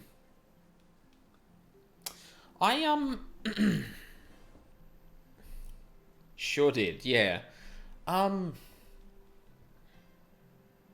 still really curious about... So, like, the game has been pretty clear that the death animation that Nidhogg underwent, seemed to align with that of the Primals, because someone very specifically said that the Primals never leave corpses. And initially I thought, Nidhogg was slain, Hraesvelg raised him, quote-unquote, via summoning with the power of his eye that was bid to Nidhogg. And that's it. It obviously has implications for the power that the dragons have, because it's apparently similar to gathering a bunch of crystals. But that would explain why Nidhogg's eyes were both taken and he's still alive with another eye. That obviously wasn't the case. But if I'm to take that death animation as seriously as others, then the origin of the dragons is a very big question there. Are the dragons all primals? Who summoned them? If not all of them are, which ones aren't? Or which one? I guess Hraesvelger is the only one we know of left. So... I don't know. Questions I'm sure will be answered later. Yeah. Cool. So yes, I'm going to be playing more of this tomorrow. And then on the weekend, I'm going to be doing some Ace Attorney. Maybe some FF14 in the afternoon. I mean, I did that last time. Where I did a similar stream to Friday on Saturday night. So, I mean, that's probably going to be a thing. But yeah, I'm actually, well, I fingers crossed will not, like, sleep in or be feeling like shit on the weekend, so I can play Ace Attorney, but, at the very least, I'm going to be playing this tomorrow night. A bit later than the start of this stream, but, I'll be going further into the night. So yeah, that's all from me today. Thank you very much for watching. I hope you all have a wonderful day, and I shall see you all next time.